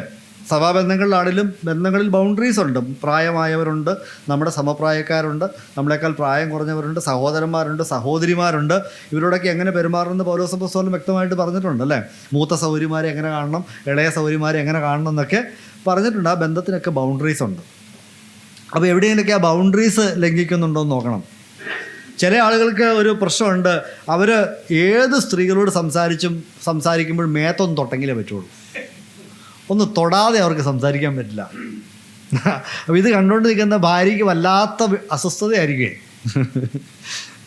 ഇനി ഭാര്യയ്ക്ക് മാത്രമല്ല, ഈ തോണ്ട് കൊള്ളുന്നവർക്കും അസ്വസ്ഥതയായിരിക്കും ചിലപ്പോൾ. അപ്പോൾ ആ ഒരു ബൗണ്ടറീസ് ഉണ്ട്. നമുക്ക് എല്ലാവരുടെയും ശരീരത്തിലൊന്നും സ്പർശിക്കേണ്ട ആവശ്യമൊന്നുമില്ല. എന്നാൽ ചിലരെ സ്പർശിക്കുക തന്നെ വേണം. കാരണം നമ്മുടെ കുടുംബത്തിലുള്ള ആൾക്കാരെയൊക്കെ നമ്മൾ തൊടുകയും ഒക്കെ ചെയ്യണം. അപ്പോൾ എൻഹാൻസിങ് റിലേഷൻഷിപ്പ്, ബന്ധങ്ങൾ മെച്ചപ്പെടുത്തണം. അതുപോലെ തന്നെ നാലാമത്തെ നമ്മുടെ ലക്ഷ്യം എന്ന് പറഞ്ഞാൽ പ്രശ്നങ്ങൾ പരിഹരിക്കാൻ, വെല്ലുവിളികളെ അതിജീവിക്കാൻ അവരെ സഹായിക്കുക. പ്രശ്നങ്ങളെ പരിഹരിക്കാനായിട്ട് ഉള്ള സഹായം ചെയ്തു കൊടുക്കുക. ജോലി നഷ്ടപ്പെട്ടു, ഒരാളുടെ ജോലി നഷ്ടപ്പെട്ടു, അയാൾ കടന്നു പോകുന്ന ഒരു മാനസികമായ ഒരു സമ്മർദ്ദം, ഒരു പ്രയാസം, അദ്ദേഹത്തിനുള്ള ആകുലതകൾ, ഈ സമയത്ത് ഒന്ന് കൂടെ നിൽക്കുക. കൂടെ നിന്നിട്ട് അദ്ദേഹത്തിൻ്റെ ഈ പ്രശ്നങ്ങളെ, അദ്ദേഹം അനുഭവിക്കുന്ന മാനസിക സമ്മർദ്ദത്തെയൊക്കെ അതിജീവിക്കാനായിട്ട് ഒരു താങ്ങായിട്ട് കൂടെ നിൽക്കുക. അപ്പം അവർ കയറിപ്പൊക്കോളുമായിരിക്കും, അല്ലേ? നമ്മളങ്ങനെയല്ലേ? ഒറ്റയ്ക്ക് ഒരു വണ്ടി തള്ളി നീക്കാനായിട്ട് ബുദ്ധിമുട്ടുള്ളപ്പോൾ നമ്മളിങ്ങനെ ചിലപ്പോൾ തള്ളാനായിട്ടൊന്ന് സഹായിക്കും. അപ്പോൾ ഈസി ആയിട്ട് അത് മൂവ് ചെയ്യും എന്ന് പറഞ്ഞതുപോലെ ചില ആളുകളുടെ ജീവിതം ഇങ്ങനെ സ്റ്റക്കായിട്ട് നിൽക്കുമായിരിക്കും. അവർക്ക് എന്താ ചെയ്യേണ്ടതെന്നൊരു പിടി കാണില്ല. അപ്പോൾ നമ്മൾ ചെന്നിട്ട് ചിലപ്പോൾ ജസ്റ്റ് ഒരു വാക്ക് മതി, അവരെ ഇന്ന കാര്യം ചെയ്താൽ പോരെ, ശരിയാണല്ലോ, അങ്ങനെ ചെയ്താൽ മതി. അപ്പോൾ അങ്ങനെ പറയാൻ ഒരാൾ വേണ്ടേ? അപ്പോൾ നമ്മൾ എന്ത് ചെയ്യണം? ചില പ്രശ്നങ്ങളെ കൈകാര്യം ചെയ്യാനായിട്ട് അവരെ ഹെൽപ്പ് ചെയ്യണം. ചില സമയത്ത് നമ്മൾ പറയണം, സൗര ഈ വിഷയം ഇങ്ങനെ കൊണ്ടു നടന്നാൽ ശരിയാവില്ല, സൗറിനൊരു ഡോക്ടറെ കാണണം എന്ന് പറഞ്ഞാൽ പ്രശ്നം പരിഹരിച്ചു. ഇപ്പോൾ ഞാൻ ഉദാഹരണമായിട്ട് പറഞ്ഞാൽ, ഭാര്യാഭർത്തൃ ബന്ധത്തിൽ ഭർത്താവും ഭാര്യയും തമ്മിൽ വഴക്ക്, ഭയങ്കര പ്രശ്നം. പ്രശ്നം എന്താണെന്ന് മനസ്സിലാക്കി ചെന്നപ്പം സംഭവിക്കുന്ന കാര്യം, ഈ ഭർത്താവിന് ലൈംഗിക ശേഷി ഇടയ്ക്ക് നഷ്ടപ്പെട്ടു പോയി. അതുകൊണ്ട് ഇദ്ദേഹത്തിന് ഒരു സെൽഫ് കോൺഫിഡൻസ് ഇല്ല, ഇദ്ദേഹത്തിനൊരു അപകർഷതാബോധമാണ്. ഈ അപകർഷതാബോധം തീർക്കാൻ വേണ്ടി എപ്പോഴും ഈ ഭാര്യയെ കുറ്റപ്പെടുത്തുകയും ഭാര്യയെ ഒരു വല്ലാത്ത രീതിയിലാണ് ഇദ്ദേഹം കാണുകയും ട്രീറ്റ് ചെയ്യുകയൊക്കെ ചെയ്യുന്നത്. കാരണം ഇദ്ദേഹത്തിൻ്റെ ഈ ബലഹീനത മറച്ചു വയ്ക്കാൻ വേണ്ടി ഇദ്ദേഹം എപ്പോഴും ഭാര്യയെ പ്രശ്നക്കാരിയാക്കുകയാണ് ചെയ്യുന്നത്. അപ്പോൾ അത് മനസ്സിലായ സമയത്ത് ഇത്രേ പറഞ്ഞുള്ളൂ, ഒരു ഡോക്ടറെ പോയി കണ്ട് ഈ വിഷയം സംസാരിക്കുക. അപ്പോൾ ഇവർ രണ്ടുപേരും ഡോക്ടറെ കാണാൻ പോയി. ഡോക്ടർ ഇദ്ദേഹത്തിൻ്റെ കാര്യങ്ങളെല്ലാം പരിശോധിച്ചതിന് ശേഷം ഈ എറക്റ്റൈൽ ഡിസ്ഫങ്ഷൻ കറക്റ്റ് ചെയ്യാൻ പറ്റുന്ന ചില ഗുളികകൾ ഇദ്ദേഹത്തിന് കൊടുത്തു. അപ്പോൾ ഇദ്ദേഹത്തിന് ആ പ്രശ്നം കുറേയൊക്കെ പരിഹരിക്കാനായിട്ട് പറ്റി. അവർ കുഴപ്പമില്ലാണ്ട് മുമ്പോട്ട് പോകുന്നു. അപ്പോൾ ചില സമയത്ത് നമ്മൾ ഇത്രയും പറഞ്ഞാൽ മതി, ഒരു ഡോക്ടറെ ഒന്ന് പോയി കണ്ടാൽ നല്ലതായിരിക്കും എന്ന് പറഞ്ഞാൽ മതി, ഒരു കൗൺസിലിങ്ങിന് പോയാൽ നല്ലതായിരിക്കും എന്ന് പറഞ്ഞാൽ മതി. പക്ഷെ അങ്ങനെ പറയാനായിട്ടൊരാൾ വേണമെന്നുള്ളതാണ്, ആളില്ലാത്തതാണ് പലരുടെയും പ്രശ്നം. ആളുകൾക്ക് പ്രശ്നമുണ്ടെന്നറിയാം, പക്ഷേ ഇതെങ്ങനെയാണിത് പരിഹരിക്കേണ്ടതെന്നതിനെക്കുറിച്ച് ധാരണയുള്ള ആളുകൾ കുറവായിരിക്കും. അപ്പോൾ എന്താണ് ചെയ്യേണ്ടത് എന്നറിയില്ല. ചിലർ പ്രശ്നങ്ങളിങ്ങനെ മൂടി വെച്ച് കൊണ്ട് നടക്കും. ഉദാഹരണമായിട്ട് പറഞ്ഞാൽ, ഒരു എക്സാമ്പിൾ, ഒരു കേസ് പറയാം. മൂത്ത കുട്ടി നന്നായിട്ട് പഠിക്കും, രണ്ടാമത്തെ കുട്ടി പഠിക്കാൻ വളരെ മോശമാണ്. ഇച്ചിരി ഒരു വിചിത്രമായ രീതിയിലാണ് ഇവൻ്റെ പെരുമാറ്റങ്ങളൊക്കെ. അപ്പോൾ മൂത്ത കുട്ടിയെപ്പോലെ തന്നെ ആക്കിയെടുക്കാൻ മാതാപിതാക്കൾ ശ്രമിച്ചുകൊണ്ടിരിക്കുകയാണ്. ഇവനെ ഈ മൂത്ത കുട്ടി പഠിക്കുന്ന അതേ സ്കൂളിൽ തന്നെ ചേർക്കുന്നു, അങ്ങനെയുള്ള സൗകര്യങ്ങളൊക്കെ ചെയ്തു കൊടുക്കുന്നു. പക്ഷേ ഇവന് സാധിക്കുന്നില്ല. അവസാനമാണ് മനസ്സിലായത് ഇവനൊരു മൈൽഡ് ഓട്ടിസം ഉണ്ട്. ഈ കുട്ടിക്കൊരു മൈൽഡ് ഓട്ടിസം ഉണ്ട്. പക്ഷെ അത് ഈ അമ്മ അംഗീകരിക്കില്ല. എൻ്റെ കൊച്ചിന് അങ്ങനെ പ്രശ്നമൊന്നുമില്ല, ഇതൊക്കെ മാറിക്കോളും സൗരാന്നാണ് പറയുന്നത്. അപ്പോൾ അങ്ങനെ ഉള്ളൊരു കേസിൽ നമുക്ക് ഇവരെ എങ്ങനെ ഹെൽപ്പ് ചെയ്യാൻ പറ്റും? നമുക്ക് ഹെൽപ്പ് ചെയ്യാൻ പറ്റുന്നത് എന്താണ്? ഇവരോട് മനസ്സിലാക്കുക. കാരണം ഇതൊരു പ്രത്യേക ഒരു ശാരീരിക അവസ്ഥയാണ്, അല്ലെങ്കിൽ അത് ഒരു ബയോളജിക്കൽ ഒരു പ്രോബ്ലമാണ്. ആ പ്രോബ്ലം കറക്റ്റ് ചെയ്യാനായിട്ട് പറ്റുമോ എന്നുള്ളത് ഒരു വൈദ്യസഹായം, ഒരു എക്സ്പെർട്ടിൻ്റെ സഹായത്തോടു കൂടി നിങ്ങൾ മനസ്സിലാക്കിയെങ്കിലേ പറ്റുള്ളൂ. അല്ലെങ്കിൽ പിന്നെ ഇതുമായിട്ട് എങ്ങനെ അഡ്ജസ്റ്റ് ചെയ്ത് പോകാം എന്നുള്ളത് പഠിപ്പിക്കണം. അതിന് കോച്ചിങ് വേണം. ഓട്ടിസ്റ്റിക് ആയിട്ടുള്ള കുട്ടികളെ എങ്ങനെ കൈകാര്യം ചെയ്യണം എന്നതിനെക്കുറിച്ച് പരിശീലനം കിട്ടണം, അറിവ് ഉണ്ടാവണം. അപ്പോൾ അതിനു വേണ്ടിയുള്ളൊരു സഹായം സജസ്റ്റ് ചെയ്യണം.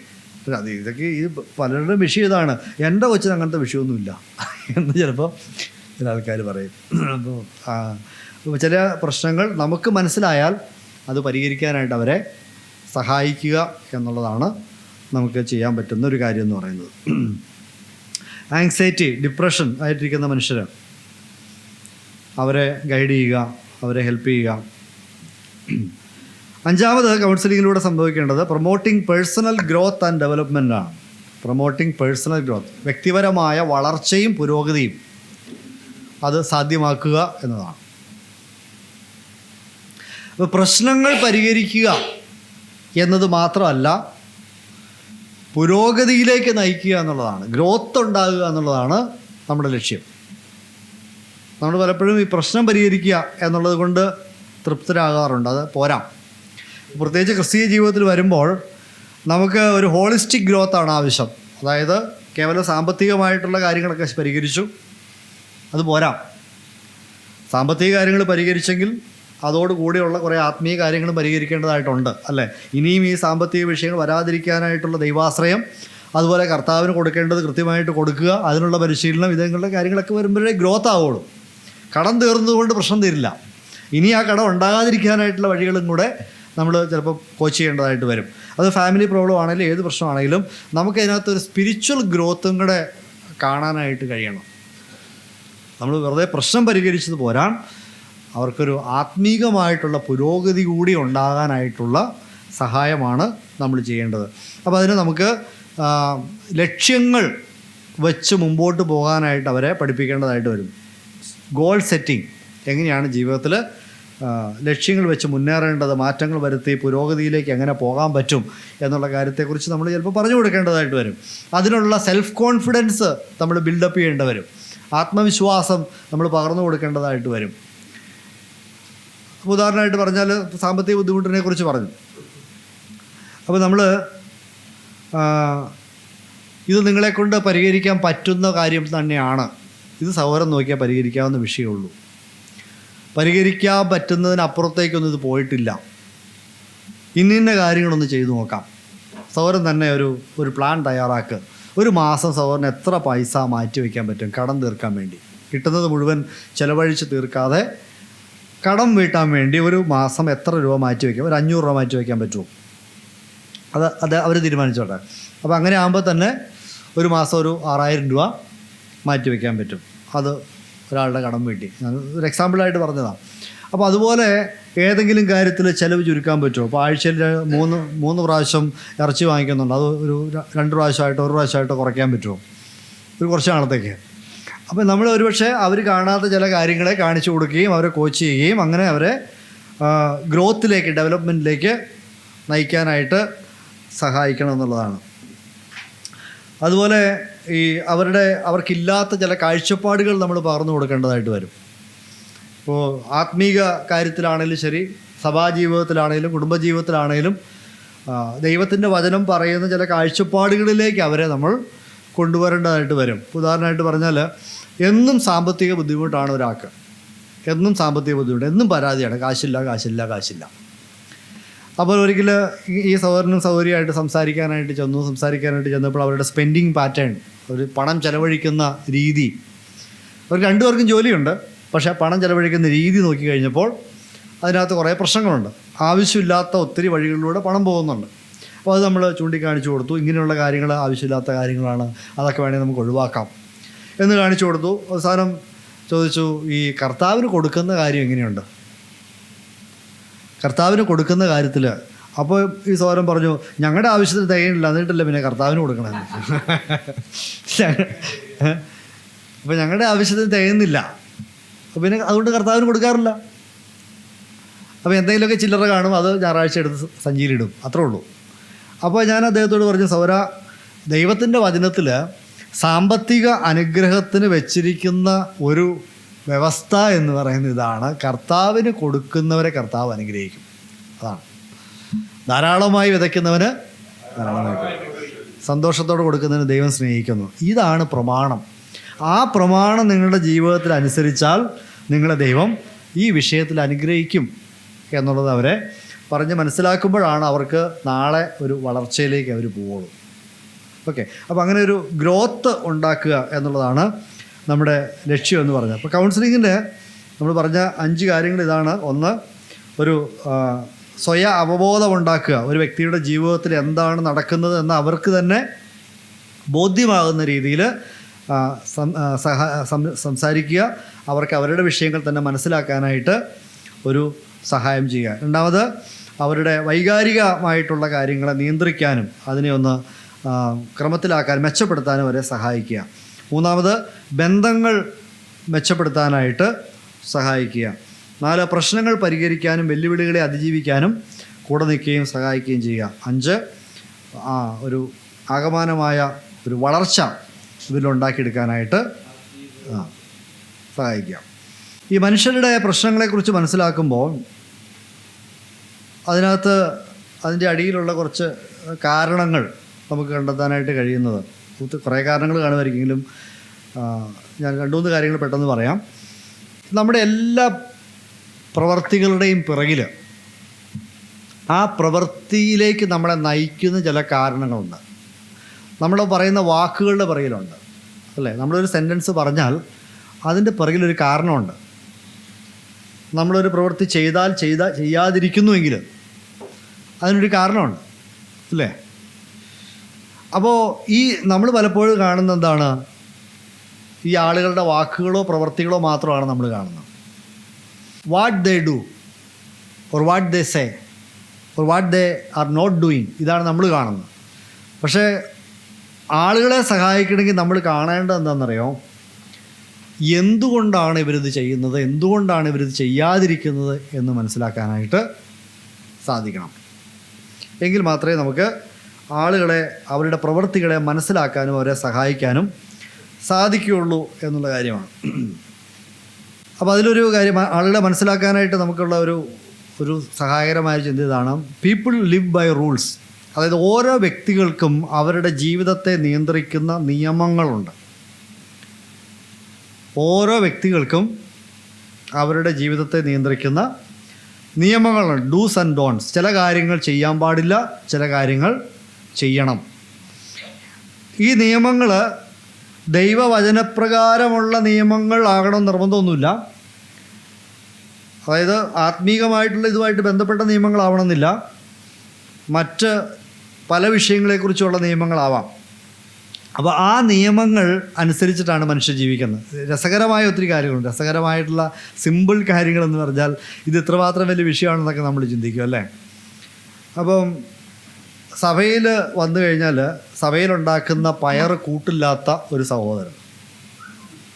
അച്ചാർ കൂട്ടും, പയർ കൂട്ടില്ല. എന്നാൽ ഇവർ വീട്ടിൽ പയറുണ്ടാക്കി കൂട്ടുകയും ചെയ്യും. വീട്ടിൽ പയറുണ്ടാക്കി കൂട്ടും, സഭയെ കൂട്ടില്ല. അപ്പോൾ എന്താ കാര്യം? അതിൻ്റെ കാര്യം എത്രയാണ്? സഭയിൽ പയറുണ്ടാക്കുമ്പോൾ അതിനകത്ത് ഇടുന്ന മഞ്ഞൾപ്പൊടി മായമുള്ള മഞ്ഞൾപ്പൊടിയാണ്, കടയിൽ നിന്ന് വാങ്ങിക്കുന്നതാണ്. ഇവർ വീട്ടിൽ ഉപയോഗിക്കുന്ന ഇവർ സ്വന്തം പൊടിച്ചെടുത്ത മഞ്ഞൾപ്പൊടിയാണ്. സിമ്പിളാണ്. അപ്പം മഞ്ഞൾപ്പൊടി, മായമുള്ള ഒരു സാധനം എനിക്ക് ആരോഗ്യത്തിന് നല്ലതല്ല, അതുകൊണ്ട് ഞാൻ കഴിക്കില്ല. പക്ഷേ ആളുകൾ പറയണത് എന്നാണെന്നറിയോ?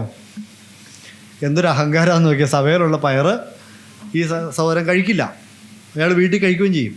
അത് ശരിയാണോ? അത് ശരിയാണെന്നുള്ളതാണ് ചോദ്യം. ഇവിടെ വന്നിട്ട് ഈ പയർ കഴിച്ചാൽ ഇത് കൂട്ടായ്മയുടെ ഭാഗമല്ലേ എന്നൊക്കെ പറഞ്ഞ് അതിനെതിരെ വിമർശിക്കുന്ന ആളുകളുണ്ട്. അപ്പോൾ ഇദ്ദേഹത്തോട് സംസാരിക്കുമ്പോൾ ഇദ്ദേഹത്തിൻ്റെ ഉള്ളിലുള്ള നിയമം എന്താ? ഇദ്ദേഹത്തിൻ്റെ ഉള്ളിലുള്ള നിയമം എന്ന് പറയുന്നത്, ഞാൻ മായമുള്ളതൊന്നും കഴിക്കില്ല. അതാണ് ഇദ്ദേഹത്തിൻ്റെ നിയമം. അപ്പോൾ അതുകൊണ്ട് ഇതിനകത്തിടുന്ന മഞ്ഞൾപ്പൊടിയല്ല, മഞ്ഞപ്പൊടിയാണ്, അതുകൊണ്ട് ഞാനിത് കഴിക്കില്ല എന്നുള്ളതാണ് ഇദ്ദേഹം പറയുന്നത്. ഇദ്ദേഹത്തിൻ്റെ നിയമം അതാണ്. ഇദ്ദേഹത്തിൻ്റെ വേറെ രസകരമായ നിയമങ്ങളുണ്ട്. ഇദ്ദേഹം കപ്പളങ്ങ കഴിക്കില്ല. അതിന് അദ്ദേഹം പറയുന്നത് കപ്പളങ്ങ കഴിച്ചാൽ രക്തം വറ്റിപ്പോകുന്ന ഇദ്ദേഹത്തിൻ്റെ ഒരു വിചിത്രമായ ചിന്താഗതിയാണ്. എവിടെ നിന്നാണ് കിട്ടിയെന്ന് നമുക്കറിയാൻ പാടില്ല. ഒരു പക്ഷേ ഇദ്ദേഹം എവിടെ നിന്നൊക്കെയോ ചെറുപ്പത്തിലേ കേട്ടതായിരിക്കും. എന്താണ്, ഇദ്ദേഹം കപ്പളങ്ങ കഴിക്കില്ല. അപ്പോൾ നമ്മൾ ഇദ്ദേഹത്തിന് കപ്പളങ്ങയുടെ എന്തോരം ഗുണങ്ങളെക്കുറിച്ച് പറഞ്ഞാലും ഇദ്ദേഹം കപ്പളങ്ങ കഴിക്കില്ല. അപ്പോൾ ഇദ്ദേഹത്തിൻ്റെ അറിവിൻ്റെ അടിസ്ഥാനം, അദ്ദേഹത്തിൻ്റെ എവിടെ നിന്നോ ലഭിച്ച തെറ്റായ അറിവിൻ്റെ അടിസ്ഥാനത്തിൽ അദ്ദേഹം ഒരു നിയമം ഉണ്ടാക്കിയിട്ടുണ്ട്. എൻ്റെ വീട്ടിൽ കറി വയ്ക്കുമ്പോൾ കപ്പളങ്ങ കറി വയ്ക്കില്ല എന്നുള്ള കാര്യം. ഇനി ഇത് വേറെ പല കാര്യത്തിലേക്കും വരും, അല്ലേ? അതായത് ഉദാഹരണമായിട്ട് പറഞ്ഞാൽ, പല കുടുംബത്തിലും ഇന്ന് പല മക്കളുമായിട്ട് മാതാപിതാക്കൾ, പ്രത്യേകിച്ച് കോളേജിലൊക്കെ പഠിക്കുന്ന മക്കളുമായിട്ടുള്ള ഒരു പ്രധാനപ്പെട്ട വഴക്കിൻ്റെ കാര്യം എന്ന് പറഞ്ഞിട്ടുണ്ടെങ്കിൽ മുടി വെട്ടുന്ന രീതിയാണ്. മുടി വെട്ടുന്ന രീതി മിക്കവാറും പല കുടുംബങ്ങളിലും പ്രശ്നം ഉണ്ടായിട്ടുള്ള കാര്യം, ഇപ്പോഴും ഉണ്ടാകുന്ന കാര്യമാണ്, അല്ലേ? തലമുടി ഇത് എന്നാ കാണിച്ചടാ മുടി വെട്ടിക്കണം, മനുഷ്യരുടെ മുമ്പിൽ നടക്കാൻ കൊള്ളാവുന്ന രീതിയിലാണ് മുടി വെട്ടുന്നത്. ഇവിടെ വടിച്ചു വെച്ചേക്കുന്നു, ഇവിടെ 2 വര ഇട്ടിരിക്കുന്നു, എന്തൊക്കെയോ കാര്യങ്ങളിൽ ഇവിടെ മാത്രം പഠിച്ചിട്ട് മുകളിൽ മാത്രം നിർത്തിയിരിക്കുന്നു. ഇതൊക്കെയാണ് പല കുടുംബങ്ങളിലുമുള്ള അമ്മമാരും ആൺമക്കളും തമ്മിലുള്ള വഴക്കിൻ്റെ ഒരു പ്രധാനപ്പെട്ട ഒരു കാരണം എന്ന് പറയുന്നത്. അപ്പോൾ അവിടെ അമ്മമാരുടെ ഹൃദയത്തിൽ, മനസ്സിലൊരു നിയമമുണ്ട്. ആ നിയമമാണ് ഇന്ന സ്റ്റൈലിൽ മുടി വെട്ടുന്നതാണ് വിശ്വാസികൾക്ക് യോഗ്യം.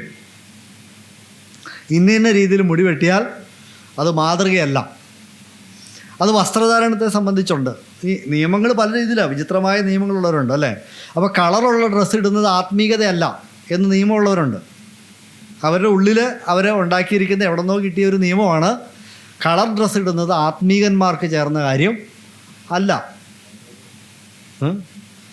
ജീൻസ് ഇടുന്നത് വിശ്വാസികൾക്ക് ചേരുന്ന കാര്യമല്ല എന്നൊക്കെ പറയുന്ന ആളുകളുണ്ട്, ചിന്തിക്കുന്ന ആളുകളുണ്ട്. അപ്പോൾ എന്നെ ചിലപ്പോൾ ഈ കൗൺസിലിംഗ് മേഖലയൊക്കെ ആയിട്ടുള്ളതുകൊണ്ട് ചില പെന്തക്കോസ്ത് സഭകളൊക്കെ ക്ലാസ് എടുക്കാൻ വിളിക്കും, യൂത്ത്സിൻ്റെ മീറ്റിങ്ങിനൊക്കെ. അപ്പോൾ നമ്മൾ ഈ മീശയും വെച്ച് കളർ ഉടുപ്പൊക്കെ ഇട്ടല്ലേ ചെല്ലുന്നത്. അപ്പോൾ ഒരു ദിവസം ഇങ്ങനെ ക്ലാസ്സൊക്കെ കഴിഞ്ഞ് ഭക്ഷണം കഴിച്ചുകൊണ്ടിരിക്കുന്ന സമയത്ത് ഒരു പാസ്റ്റർ ഓടി എൻ്റെ അടുത്ത് പറഞ്ഞു, ഈ മീശ വെക്കണത് ആത്മീയന്മാർക്ക് ചേർന്ന പണിയല്ല കേട്ടോ എന്ന് പറഞ്ഞു. അപ്പോൾ ഞാൻ പറഞ്ഞു പാസ്റ്റർ സമയമുണ്ടെങ്കിൽ ഞാൻ മറുപടി പറയാമെന്ന് പറഞ്ഞു. ഇത് പറഞ്ഞു വേണ്ട വേണ്ട എനിക്കൊന്നും കേൾക്കണ്ടെന്നു. അപ്പോൾ മീശ വയ്ക്കുന്നത് ആത്മീയതയുമായിട്ട് ബന്ധപ്പെട്ട എന്തോ പ്രധാനപ്പെട്ട കാര്യമാണ് എന്നൊരു നിയമം അവരുടെ ഹൃദയത്തിൽ എവിടെ നിന്ന് കയറിയിട്ടുണ്ടല്ലേ. ചില ഡൂസ് ആൻഡ് ഡോൺസ്, ഇത് നമുക്ക് ചെയ്യാൻ പാടില്ലാത്തതാണ്. അത് ചെയ്യാൻ പാടില്ലാത്തതാണ് എന്ന് ഞാൻ ചിന്തിക്കുന്നത് കൊണ്ട്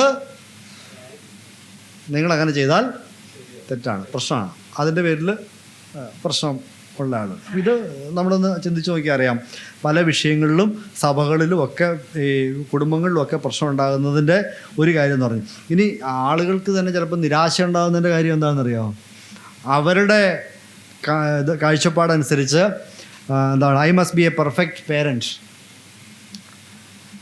ഞാനൊരു തികഞ്ഞ ഒരു പേരൻ്റ് ആയിരിക്കണം എന്ന ഒരു ആഗ്രഹം. കാരണം നമ്മുടെ സഹോദരന്മാരൊക്കെ നമ്മളെ പ്രമാണങ്ങൾ ഇഷ്ടംപോലെ പഠിപ്പിച്ചിട്ടുണ്ട് അല്ലേ.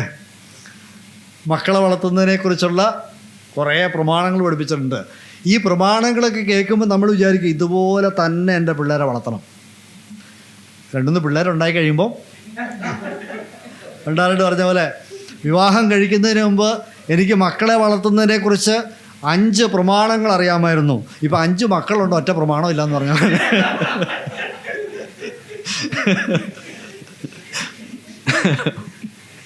അപ്പം ഇതൊക്കെ നമ്മൾ നടപ്പാക്കാൻ വേണ്ടി ആവേശത്തോടു കൂടി ഇറങ്ങി തിരിച്ച് മക്കളൊക്കെ ഉണ്ടായത് ഓരോ കാര്യങ്ങൾ ചെയ്യാൻ വന്നപ്പോൾ ഇത് നടത്തിയെടുക്കാനുള്ള അച്ചടക്കം നമുക്കുമില്ല, ഇത് പിള്ളേരെ പഠിപ്പിക്കാനുള്ള ആത്മീക സ്ഥിതി നമുക്കില്ല എന്നുള്ള കാര്യം നമുക്ക് മനസ്സിലാവും. അപ്പോഴത്തേക്കും വലിയ നിരാശ, എൻ്റെ സഹോദര മക്കളെ വളർത്തേണ്ടതുപോലെ വളർത്താനായിട്ട് പറ്റുന്നില്ല. അപ്പോൾ അവരുടെ ഹൃദയത്തിൽ എഴുതിയതാണ് ഞാനൊരു പെർഫെക്റ്റ്, ഈ സഹോദരന്മാർ പഠിപ്പിച്ച പ്രമാണങ്ങളനുസരിച്ച് മക്കളെ വളർത്തണം, നല്ല ആഗ്രഹമൊക്കെയാണ്. പക്ഷേ ആ ആഗ്രഹം ഒരു നിയമമായിട്ട് മാറുകയും അതിൻ്റെ അടിസ്ഥാനത്തിൽ നിരാശപ്പെടുകയും ചെയ്യുന്ന ഒരു സ്ഥിതിയിലേക്ക് വന്നാൽ നമുക്ക് ചെയ്യാനുള്ള ആഗ്രഹമൊക്കെ നമുക്ക് വേണം, മെച്ചപ്പെടണം.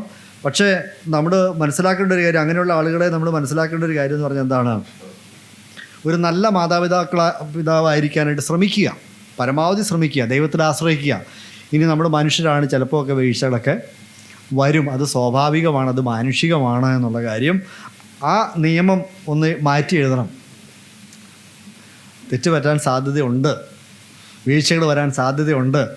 അതിൻ്റെ അർത്ഥം അത് തീർന്നു എന്നല്ല, വീണ്ടും നമുക്ക് ശ്രമിക്കാം, മെച്ചപ്പെടാം, ഇനിയും കാര്യങ്ങൾ വ്യത്യാസപ്പെടുത്താം എന്നുള്ള സാധ്യതകളൊക്കെ ഉണ്ടല്ലോ. അപ്പോൾ ചിലർ ചിന്തയെന്ന് പറഞ്ഞതാണ് ഒന്ന് പരാജയപ്പെട്ടാൽ തീർന്നു. അതല്ലേ, ചില കുട്ടികൾ അങ്ങനെയല്ല, 10ാം ക്ലാസ്സിൽ തോറ്റു ഉടനെ തന്നെ പോയി തൂങ്ങിച്ചെത്തു. എന്നാൽ ഒന്നോടെ എഴുതിയെടുക്കാമല്ലോ, അത് ചിന്തിക്കുന്നുണ്ടോ? ഇല്ല. സേ എക്സാം ഉണ്ട്, അല്ലെ അടുത്ത അറ്റംപ്റ്റിൽ നമുക്ക് ചെയ്യാൻ പറ്റും. അപ്പോൾ അങ്ങനെയുള്ള ഒരു ചിന്ത, അങ്ങനെ ഒരു സാധ്യതയെക്കുറിച്ച് പോലും ചിന്തിക്കുന്നില്ല. അത് വിജയത്തിലേക്ക് ഒരു വഴി മാത്രമല്ല, വിജയത്തിലേക്ക് വേറെ പല വഴികളുമുണ്ട്. നമ്മൾ ഒരു വഴി ശ്രമിച്ച് പരാജയപ്പെട്ടാൽ ആ വഴി മാത്രമല്ല, ഇനിയും വേറൊരു വഴി, വേറൊരു സാധ്യത നമ്മുടെ മുമ്പിലുണ്ട് എന്നുള്ള കാര്യം ചിന്തിക്കാനായിട്ട് സാധിക്കണം. അല്ലെങ്കിൽ അത് അവരെ പഠിപ്പിക്കാൻ സാധിക്കണം. അല്ലെങ്കിൽ ഇത് പരാജയപ്പെട്ടു എല്ലാം തീർന്നു എന്നുള്ളതല്ല, വേറെയും വഴികൾ നോക്കാമല്ലോ. മറ്റൊരു പ്രധാനപ്പെട്ട കാര്യം, people are driven by desire or fear. മനുഷ്യരെ മുമ്പോട്ട് ചലിപ്പിക്കുന്ന, പ്രവർത്തിക്കാൻ പ്രേരിപ്പിക്കുന്ന അതിപ്രധാനപ്പെട്ട 2 ശക്തികളാണ്. ഒന്ന് ആഗ്രഹങ്ങളും, 2 ഭയങ്ങളും. ആഗ്രഹങ്ങളും ഭയങ്ങളും. ഒന്ന് ചിന്തിച്ച് നോക്കിയേ, നമ്മൾ എന്തുകൊണ്ടാണ് ചില കാര്യങ്ങൾ ചെയ്യുന്നത്? ചില കാര്യങ്ങൾ നമ്മൾ വേണമെന്ന് ആഗ്രഹിക്കുന്നു അല്ലേ? ആഗ്രഹങ്ങളാണ് നമ്മളെ കൊണ്ട് പല കാര്യങ്ങൾ ചെയ്യിക്കുന്നത്, ചില കാര്യങ്ങൾ ചെയ്യിക്കാതിരിക്കുന്നത്. അതുപോലെ തന്നെ ഭയം. ചില കാര്യങ്ങൾ നമ്മൾ എന്തുകൊണ്ട് ചെയ്യുന്നു? പേടിച്ചിട്ടാണ് ചെയ്യുന്നത്, ഭയം കൊണ്ടാണ് ചെയ്യുന്നത്. ഈ ഭയം നല്ല ഭയമുണ്ട് കേട്ടോ, നല്ല ഭയം. നല്ല ഭയം എന്ന് ബൈബിൾ വായിക്കുന്നു, എല്ലാ ദിവസവും ബൈബിൾ വായിക്കുകയും ധ്യാനിക്കുകയും ചെയ്യുന്നത് എന്തുകൊണ്ടാണ്? ദൈവഭയമുണ്ട്, അല്ലെങ്കിൽ ആത്മീകമായിട്ടുള്ള ജീവിതത്തിൽ എനിക്കൊരു വീഴ്ച വരരുത്, അല്ലെങ്കിൽ ഒരു ദൈവബന്ധത്തിൽ കുറവ് വരരുത് എന്നുള്ള ഒരു ഭയം. അതൊരാഗ്രഹമാവാം, ഒരു ഭയമാവാം. നമുക്കൊരു എക്സാമ്പിൾ നോക്കാം. 2 ശമൂവേൽ 11-ാം അധ്യായം. ആ അധ്യായം വായിച്ചാൽ നമുക്കറിയാം, അവിടെ ദാവീദ് 2 ഗൗരവമുള്ള പാപങ്ങൾ ചെയ്യുന്നതായിട്ടാണ്. ബർശേബയായിട്ടുള്ള പാപം, ഊരിയാവിനെ കൊല്ലിച്ച കാര്യം എന്ന് പറയുന്നത്. ഒന്ന് ചിന്തിച്ച് നോക്കി, ദാവീദ് എന്തുകൊണ്ടാണ് ഈ പാപം ചെയ്തത്? ആഗ്രഹം അല്ലേ? ലസ്റ്റ്, ജഡത്തിൻ്റെ അഭിലാഷം, ആ ജഡികമായിട്ടുള്ള ആഗ്രഹം ദാവീദിൻ്റെ ഉള്ളിൽ കടന്നുകൂടി ആ സ്ത്രീയെ സ്വന്തമാക്കണമെന്ന് ആഗ്രഹിച്ചു. ആ സ്ത്രീയെ സ്വന്തമാക്കി. അത് കഴിഞ്ഞപ്പോൾ എന്തുണ്ടായി? ഇവള് പ്രഗ്നൻ്റായി. അപ്പോൾ പിന്നെ പേടിയായി, ഭയം. ഈ ഭയം, ആ ഭയം ഉണ്ടാക്കുന്ന ആങ്സൈറ്റി കൺട്രോൾ ചെയ്യാൻ പിന്നെ അദ്ദേഹം ചെയ്തതെന്താണ്? ഈ മനുഷ്യനെ കൊന്നു കളഞ്ഞാൽ പ്രശ്നം പരിഹരിക്കാം. പിന്നെ അവനെ കൊല്ലാനായിട്ടുള്ള പ്ലാനുകളായി അടുത്തത്. അപ്പോൾ ഇതെല്ലാം ഈ ആഗ്രഹവും ഭയവും ചേർന്ന് നടത്തുന്ന ഒരു കളിയാണ്. അപ്പോൾ ഒന്ന് ആലോചിച്ച് നോക്കിയാൽ, നമ്മളെ സംബന്ധിച്ച് നമ്മുടെ ജീവിതത്തിൽ നമ്മൾ ചില കാര്യങ്ങൾ ചെയ്യുന്നത്, അതിൻ്റെ പിറകിൽ നമുക്ക് ചില ആഗ്രഹങ്ങളുണ്ട്, ചില മോഹങ്ങളുണ്ട്, ചില താല്പര്യങ്ങളുണ്ട്. ആ താല്പര്യങ്ങൾ, ആ ആഗ്രഹങ്ങൾ ശരിയോ തെറ്റോ? തെറ്റായ ആഗ്രഹങ്ങളാണ് ഇതിൻ്റെ പുറകിലുള്ളതെങ്കിൽ നമ്മളെ അത് തെറ്റായ പ്രവൃത്തികളിലേക്ക് കൊണ്ടെത്തിക്കും. അപ്പോൾ ഈ പ്രശ്നങ്ങൾ അനുഭവിക്കുന്ന, പ്രയാസം അനുഭവിക്കുന്ന സഹോദരനോ സഹോദരിയോ, അവരെ ഇത് ചെയ്യിക്കാനായിട്ട് കാരണമായി തീരുന്ന അവരുടെ ഉള്ളിലെ ആഗ്രഹം, ആ ആഗ്രഹം ഒരു ലെജിറ്റിമേറ്റ് ആയിട്ടുള്ള, റീസണബിൾ ആയിട്ടുള്ള, സ്ക്രിപ്ചറലായിട്ടുള്ള, വചനപ്രകാരമുള്ള ആഗ്രഹമാണോ, അതെയോ ഒരു അന്യായമായ ആഗ്രഹമാണോ? അതവർ മനസ്സിലാക്കണം, അല്ലേ? അതുപോലെ തന്നെ ചില ഭയങ്ങളാണോ അവരെ കൊണ്ട് ചില കാര്യങ്ങൾ ചെയ്യിക്കുന്നത്? അപ്പോൾ ഇത് നമുക്ക് നമ്മുടെ ജീവിതത്തിൽ മനസ്സിലാക്കാനായിട്ട് സഹായകരമാണ്. എന്തുകൊണ്ടാണ് മനുഷ്യർ ചില പ്രത്യേക രീതിയിൽ പെരുമാറുന്നത്, പ്രത്യേക രീതിയിൽ പ്രവർത്തിക്കുന്നതെന്ന് ചോദിച്ചാൽ, ഒന്നുകിൽ അവരെ നയിക്കുന്നത് ഇങ്ങനെയുള്ള ചില മോഹങ്ങളാണ്, ചില ആഗ്രഹങ്ങളാണ്. ആ ആഗ്രഹങ്ങൾ ശരിയോ തെറ്റോ, ന്യായമോ അന്യായമോ എന്നുള്ളതാണ് നമ്മൾ പരിശോധിക്കേണ്ടത്, വിശകലനം ചെയ്യേണ്ടത്. അതുപോലെ തന്നെയാണ് ഭയങ്ങൾ. ന്യായമായ ഭയമാണോ അതെയോ ആവശ്യമില്ലാത്ത ഭയമാണോ എന്നുള്ളതാണ് നമ്മൾ പരിശോധിക്കേണ്ടത്. മറ്റൊരു കാര്യം, മനുഷ്യൻ്റെ പെരുമാറ്റം ഇതെല്ലാം നിയന്ത്രിക്കുന്ന, അല്ലെങ്കിൽ മനുഷ്യരുടെ ഉള്ളിലുള്ള ഒരു പ്രധാനപ്പെട്ട ഒരു കാര്യം, അല്ലെങ്കിൽ അവരെ ചലിപ്പിക്കുന്ന ഒരു കാര്യം, അവരെ കൊണ്ട് ചെയ്യിക്കുന്നോ ചെയ്യാതിരിപ്പിക്കുന്നോ മറ്റൊരു കാര്യമാണ് സമ്മാനങ്ങൾ അല്ലെങ്കിൽ പ്രതിഫലങ്ങൾ. People are motivated by rewards. നമുക്ക് പല വിധത്തിലുള്ള റിവാർഡുകൾ, പല വിധത്തിലുള്ള പ്രതിഫലങ്ങൾ നമുക്ക് ലഭിക്കുന്നത് കൊണ്ടാണ് ചില കാര്യങ്ങൾ വീണ്ടും വീണ്ടും നമ്മൾ ചെയ്യുന്നത്. ഈ പ്രതിഫലങ്ങൾ എന്ന് പറയുന്നത് പുറമേ നിന്നുള്ളതാകാം, നമ്മുടെ ഉള്ളിലെ തന്നെ സൈക്കോളജിക്കലായിട്ടുള്ള റിവാർഡ്സ് ആകാം. ഉദാഹരണമായിട്ട് പറഞ്ഞാൽ, നമ്മളൊരു അധ്യായം ബൈബിൾ വായിച്ചു രാവിലെ ക്വയറ്റ് ടൈം എടുത്തു. അത് നമുക്ക് മാനസികമായിട്ടുള്ളൊരു സംതൃപ്തി നൽകുന്നു.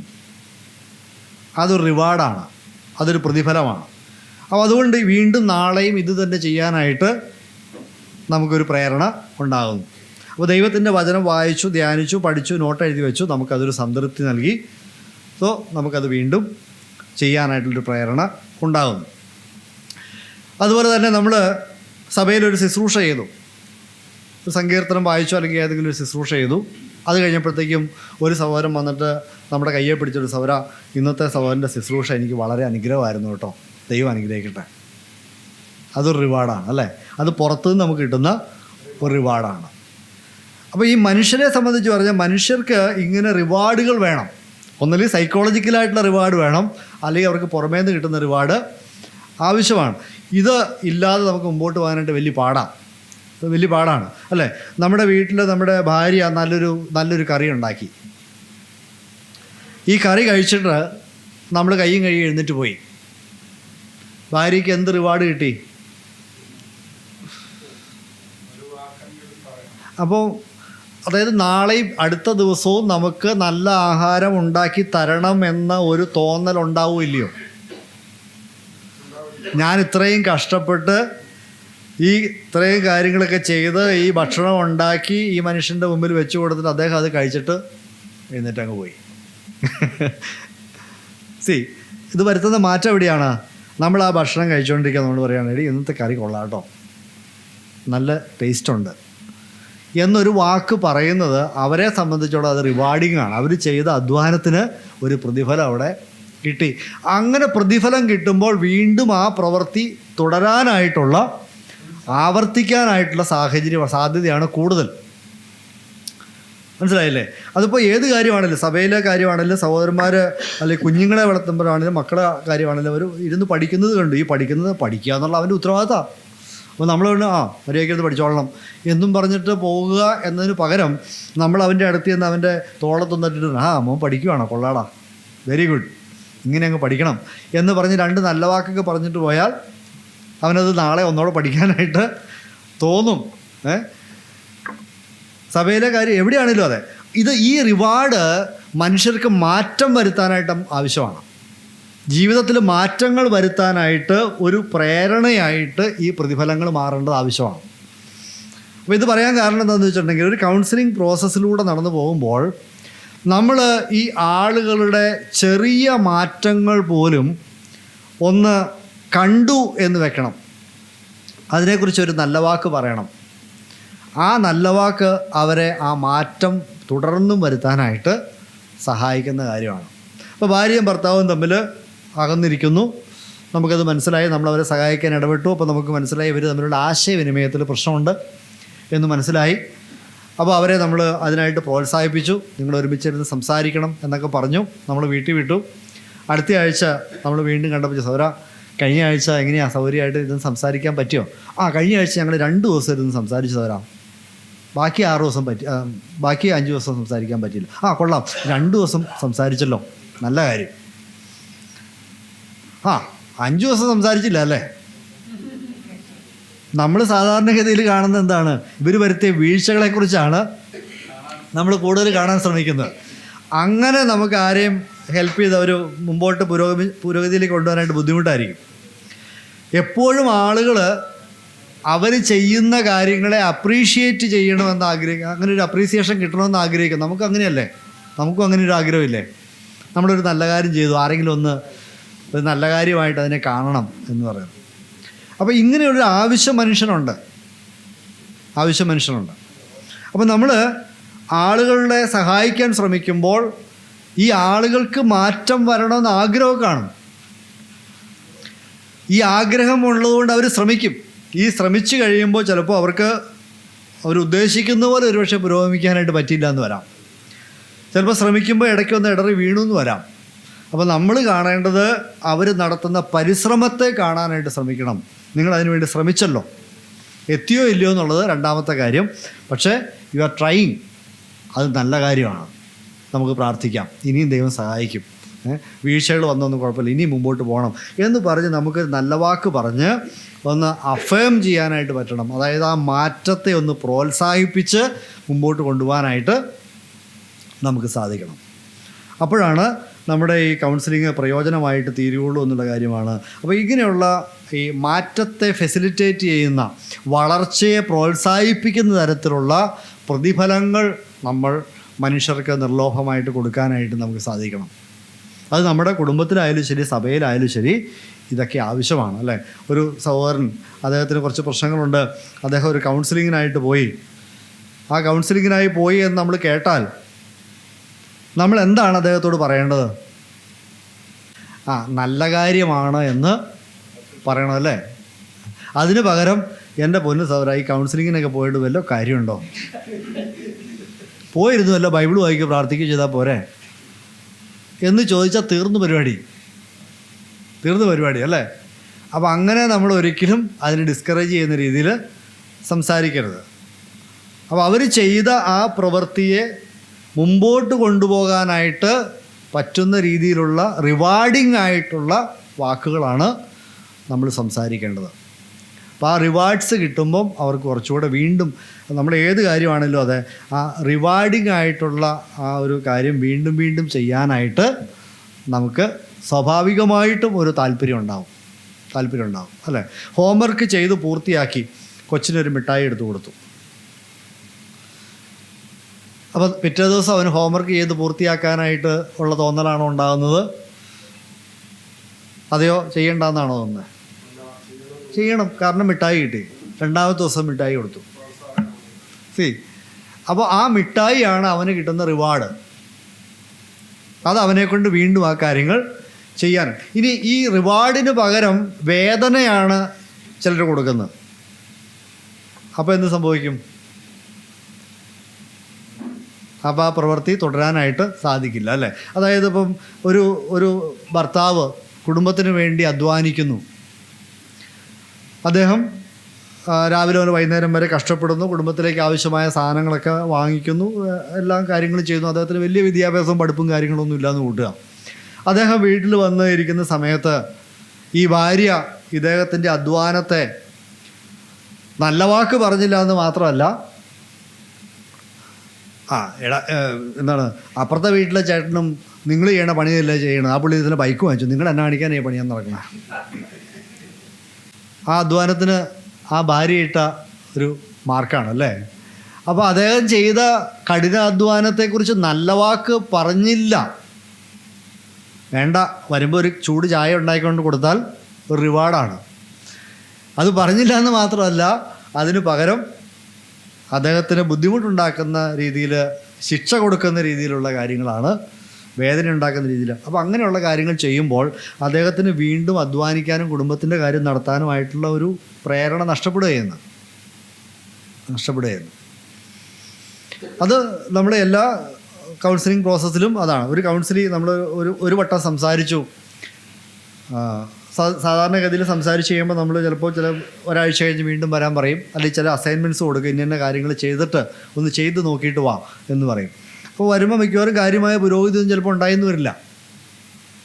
അപ്പോൾ വീണ്ടും അവരോട് നിങ്ങൾ ചെയ്തതിൽ ഇന്നൊരു കാര്യം കൊള്ളാം, ആ ഒരു കാര്യം നിങ്ങൾ ചെയ്തല്ലോ, ബാക്കി നമുക്ക് അടുത്ത ആഴ്ച ശ്രമിക്കാം എന്ന് പറഞ്ഞൊരു നല്ല വാക്ക് പറഞ്ഞു വിട്ടാലേ അവർക്ക് മാറ്റം വരുത്താനായിട്ടുള്ളൊരു തോന്നൽ ഉണ്ടാവുള്ളൂ. ഇത് കഴിഞ്ഞ ആഴ്ച വന്ന അതേ അവസ്ഥ തന്നെയാണല്ലോ ഈ അവസ്ഥ. എന്തിനാണ് നിങ്ങൾ ഈ കൗൺസിലിങ്ങിന് വരുന്നത്? നിങ്ങളെയൊക്കെ കൗൺസിൽ ചെയ്തിട്ട് എന്നാ കാര്യം എന്ന് ചോദിച്ചാൽ തീർന്നില്ല പണി, തീർന്നു. അപ്പോൾ നല്ല വാക്കുകളെ പറയുക, റിവാർഡിങ് ആയിട്ടുള്ള കാര്യങ്ങളെ പറയുക എന്നുള്ളതാണ്. അപ്പോൾ ഈ കൗൺസിലിങ്ങിൽ നമ്മൾ എന്താണ് വാസ്തവത്തിൽ ശ്രമിക്കുന്നത്, ആത്യന്തികമായിട്ടുള്ള നമ്മുടെ ലക്ഷ്യം എന്താണ്? സിമ്പിളായിട്ട് പറഞ്ഞാൽ എത്ര ഉള്ളു, ഇപ്പോൾ ഏതവസ്ഥയിലാണ്, ഇപ്പോൾ നിലവിലുള്ള അവസ്ഥ, കണ്ടീഷൻ, സാഹചര്യം, എന്താണ് നമ്മൾ ആഗ്രഹിക്കുന്ന അവസ്ഥ, ഇത് തമ്മിലുള്ള അകലം കുറയ്ക്കാനായിട്ടാണ് ശ്രമിക്കുന്നത്. ഇപ്പോഴുള്ള സ്ഥിതി എന്താണ്?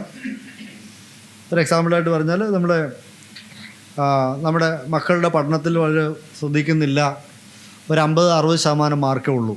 ഇതാണ് കുടുംബത്തിലെ അസ്വസ്ഥത ഉണ്ടാക്കുന്ന ഒരു സാഹചര്യം. പഠനത്തിൽ മകൻ ശ്രദ്ധിക്കുന്നില്ല, അവന് മാർക്ക് കുറയുന്നു. അപ്പോൾ ഒരു ഐഡിയലായിട്ട് ഒരു ആഗ്രഹം എന്താണ്? ഒരു 75-80% മാർക്ക് വാങ്ങണം. അപ്പോൾ ഈ 50% മാർക്ക് വാങ്ങുന്ന ഈ കുട്ടിയെ 80% മാർക്ക് വാങ്ങിക്കുന്ന ഒരു സ്ഥിതിയിലേക്ക് വളർത്തിയെടുക്കണം. അതെങ്ങനെ സാധിക്കും എന്നുള്ളതാണ് നമ്മൾ ഈ സഹായിക്കാനായിട്ട് ശ്രമിക്കുമ്പോൾ നമ്മുടെ മനസ്സിലുണ്ടായിരിക്കേണ്ട ലക്ഷ്യം എന്ന് പറയുന്നത്. ഒരു ചെറിയ എക്സാമ്പിൾ പറഞ്ഞതാണ്. കുടുംബജീവിതത്തെ സംബന്ധിച്ച് ഒരു ഭാര്യയും ഭർത്താവും തമ്മിൽ 2 മുറിക്കകത്താണ് കിടക്കുന്നത്. വലിയ പ്രായമൊന്നുമില്ല, 50-55 വയസ്സ്, 2 മുറിക്കകത്ത് കിടക്കുന്നു. ഇവരെ നമ്മുടെ കൗൺസിലിങ് നമ്മൾ ഇടപെടുന്നത് കൊണ്ട് എന്ത് സംഭവിക്കണം? ഒരു മുറിയിൽ ഒരു കിടക്കയിലാക്കണം. അപ്പോൾ ഇപ്പോഴത്തെ സിറ്റുവേഷൻ എന്താ? ഇപ്പോഴത്തെ സിറ്റുവേഷൻ ഇവർ 2 മുറിയിലാണ് കിടപ്പ്. ആ തരത്തിലുള്ളൊരു ബന്ധമാണ് ഇവർ തമ്മിലുള്ളത്. അപ്പോൾ ആ ബന്ധം മെച്ചപ്പെടുത്തി ഇവരുടെ പ്രശ്നങ്ങൾ പരിഹരിക്കാൻ അവരെ ഹെൽപ്പ് ചെയ്ത് അവരെ ഒരു മുറിക്കകത്ത് ഒരു കട്ടിലയിൽ ആക്കുമ്പോഴാണ് ഈ പ്രോസസ്സ് പൂർത്തിയാകുന്നത്, അല്ലേ? അപ്പോൾ അതിന് വേണ്ടിയാണ്. അപ്പോൾ നമ്മൾക്കൊരു കൃത്യമായൊരു ലക്ഷ്യം വേണം. ഒരാളെ നമ്മൾ ഹെൽപ്പ് ചെയ്യാൻ ശ്രമിക്കുമ്പോൾ ഇദ്ദേഹത്തിൻ്റെ ജീവിതത്തിൽ നമ്മൾ എന്ത് മാറ്റങ്ങൾ വരുത്തി എവിടെ എത്തിക്കാൻ ആഗ്രഹിക്കുന്നു, അതൊരു ലക്ഷ്യമാണ്. ആ ലക്ഷ്യബോധം ഇല്ലാത്ത ഹെൽപ്പിംഗ് പ്രോസസ്സ് കൊണ്ട് കാര്യമില്ല. വെറുതെ കുറേ നേരം സംസാരിച്ചു, അടുത്ത ദിവസം സംസാരിച്ചു, എന്താ സംഭവിക്കുന്നത്? വള്ളം പിന്നെയും തിരുനക്കര തന്നെ എന്ന് പറഞ്ഞ പോലെയുള്ള അവസ്ഥയാണെങ്കിൽ, കാരണം കൗൺസിലർക്ക് ഒരു ലക്ഷ്യം വേണം. കൗൺസിൽ ചെയ്യാനായിട്ട് ഇരിക്കുന്ന നമുക്കൊരു ലക്ഷ്യം വേണം. കാരണം ഈ വന്നിരിക്കുന്ന ആളുകളെ സംബന്ധിച്ച് ഇവർക്ക് അറിയില്ല. അപ്പോൾ നമ്മൾ അവരെ ഗൈഡ് ചെയ്ത് ഹെൽപ്പ് ചെയ്ത് കോച്ച് ചെയ്ത് എവിടെ കൊണ്ട് എത്തിക്കണം? അവർക്ക് ഏറ്റവും നന്മയായിട്ട് തീരുന്ന, അവർക്ക് ആവശ്യമായ ഗ്രോത്ത് ഉണ്ടാക്കിയെടുക്കുന്ന ഒരു സ്ഥിതിയിലേക്ക് നമ്മൾ അവരെ കൊണ്ട് എത്തിക്കുക എന്നുള്ളതാണ് നമ്മുടെ താല്പര്യവും നമ്മുടെ പരിശ്രമവും അതിനു വേണ്ടി ആയിരിക്കണം എന്നുള്ളതാണ്. അപ്പോൾ അതിന് നമുക്ക് എന്തൊക്കെ ചെയ്യാൻ പറ്റുമെന്ന് ചോദിച്ചിട്ടുണ്ടെങ്കിൽ process of counselling, steps of counselling ഉണ്ട്. ആ സ്റ്റെപ്സിനകത്ത് നമുക്ക് ഒരു 3-4 കാര്യം അതുകൂടെ വേഗത്തിൽ പറഞ്ഞ് ഞാൻ അവസാനിപ്പിക്കാം. സ്റ്റേജസ് ഓഫ് കൗൺസിലിംഗ്, കൗൺസിലിങ്ങിൻ്റെ വിവിധ ഘട്ടങ്ങൾ. ഒന്നാമത്തെ ഘട്ടം ബിൽഡിംഗ് റിലേഷൻഷിപ്പ്, അതായത് ഈ വ്യക്തിയുമായിട്ടൊരു നല്ല ബന്ധം സ്ഥാപിച്ചെടുക്കുക എന്നുള്ളതാണ് ഒന്നാമത് നമുക്ക് ചെയ്യാനായിട്ടുള്ളത്. ഒരു ബന്ധം സ്ഥാപിക്കാതെ ഒരാളെ നമുക്ക് ഹെൽപ്പ് ചെയ്യാൻ പറ്റില്ല. അപ്പോൾ നമുക്ക് സഭയോടുള്ള ബന്ധത്തിൽ നോക്കുമ്പോൾ ഇത് എളുപ്പമാണ്, കാരണം സഭയിലുള്ള എല്ലാവരുമായിട്ട് നമുക്ക് അത്യാവശ്യം ബന്ധമൊക്കെ ഉണ്ട്. പക്ഷെ ചില ബന്ധങ്ങൾ മെച്ചപ്പെടുത്തേണ്ട ആവശ്യമുണ്ട്, മെച്ചപ്പെടേണ്ട ആവശ്യം തീർച്ചയായിട്ടും ഉണ്ട്. അപ്പോൾ അങ്ങനെ ഒരു പ്രയാസത്തിലിരിക്കുന്ന ഒരു സഹോദരനൊരു പ്രയാസത്തിലാണ്, ഒരു സഹോദരി ഒരു പ്രയാസത്തിലാണ്, നമ്മൾ ആദ്യം തന്നെ അവരുടെ പ്രശ്നങ്ങളെക്കുറിച്ചല്ല സംസാരിക്കേണ്ടത്. അവരുമായിട്ടൊന്ന് അടുത്ത് ഇടപഴകാനും സംസാരിക്കാനും ഒന്ന് കൂട്ടുകൂടാനൊക്കെ ഒന്ന് ശ്രമിക്കുക. വല്ലപ്പോഴേക്കും അവരുടെ വീട്ടിലേക്കൊന്ന് വിസിറ്റ് ചെയ്യുക, അവരെ നമ്മുടെ വീട്ടിലേക്കൊക്കെ ഒന്ന് വിളിക്കുക. അപ്പോൾ അങ്ങനെ ഒരു ബന്ധമൊക്കെ ഒന്ന് ഡെവലപ്പ് ചെയ്ത് കഴിയുമ്പോഴാണ് ഒരു വ്യക്തി അവരുടെ ഹൃദയത്തിൽ അവരുടെ മനസ്സിലെ വിഷമങ്ങളോ അവരുടെ ഭാരങ്ങളോ അവരുടെ പ്രശ്നങ്ങളോ ഒക്കെ പങ്കുവെക്കാനായിട്ട് തയ്യാറായി തീരുന്നത് എന്നുള്ളതാണ് നമ്മൾ മനസ്സിലാക്കേണ്ടത്. അപ്പോൾ ഈ ബന്ധങ്ങൾ മെച്ചപ്പെടുത്തി അല്ലെങ്കിൽ ആ ബന്ധങ്ങൾ സ്ഥാപിച്ച് എടുക്കുന്നതിൻ്റെ ഒരു പ്രോസസ്സ് എന്ന് പറഞ്ഞാൽ അതിനകത്ത് പ്രധാനപ്പെട്ട ഒരു കാര്യമാണ് ആക്റ്റീവ് ലിസണിങ്. ആക്റ്റീവ് ലിസണിങ് എന്ന് പറയും. നല്ല കേൾവിക്കാരനായിരിക്കുക, കേൾക്കാൻ മനസ്സുള്ളവരായിരിക്കുക. അപ്പോൾ ആക്റ്റീവ് ലിസണിങ് എന്ന് പറഞ്ഞാൽ അവർ പറയുന്ന ഓരോ സെൻറ്റൻസിനകത്തും കയറി ഇടപെട്ട് ഉടനെ മറുപടി പറയാമെന്നുള്ളതല്ല. മനസ്സിലായില്ലേ? നമുക്കൊക്കെ ഉള്ളൊരു പ്രശ്നം എന്ന് പറഞ്ഞാൽ കേൾക്കുന്നതിന് മുമ്പേ അതിന് പരിഹാരം നമ്മൾ പറയാൻ തുടങ്ങും. അതല്ല ഉദ്ദേശിക്കുന്നത്. കേൾക്കുക, ഈ ആളുകൾ പറയുന്നതൊക്കെ ഇരുന്ന് കേൾക്കുക. ഈ ആക്റ്റീവ് ലിസണിങ്ങിനകത്ത് വരുന്നൊരു കാര്യം എന്ന് പറഞ്ഞാൽ നമ്മൾ ഈ വ്യക്തിയുടെ അവർ കടന്നു പോകുന്ന അവരുടെ വൈകാരികമായിട്ടുള്ള സ്ഥിതി, അവരനുഭവിക്കുന്ന ബുദ്ധിമുട്ടുകൾ, ഇതൊക്കെയാണ് മനസ്സിലാക്കാനായിട്ട് ശ്രമിക്കുന്നത്. അപ്പോൾ അങ്ങനെ വരുമ്പോൾ നമ്മൾ ഇവർ പറയുന്ന വാക്കുകൾ മാത്രമല്ല, ആ വാക്കുകളുടെ ഉള്ളിൽ അടങ്ങിയിരിക്കുന്ന വികാരങ്ങൾ, ഓരോത് എക്സ്പ്രസ് ചെയ്യുന്ന രീതി, അത് പറയുമ്പോഴുള്ള അവരുടെ ശരീരഭാഷ, ഇതൊക്കെ നമ്മൾ ശ്രദ്ധിക്കണം. അതൊക്കെ ശ്രദ്ധിക്കുമ്പോഴാണ് വാസ്തവത്തിൽ നമുക്ക് ഇവരെ വിഷമം മനസ്സിലാക്കാനായിട്ട് സാധിക്കുള്ളൂ, അല്ലേ? അപ്പോൾ ഒരു സഹോദരി എന്തോ മൂഡ് ഔട്ടായിട്ടിരിക്കുന്നു. സഹോദരി എന്നാ പറ്റി? ഒരു കുഴപ്പമില്ല സഹോദര.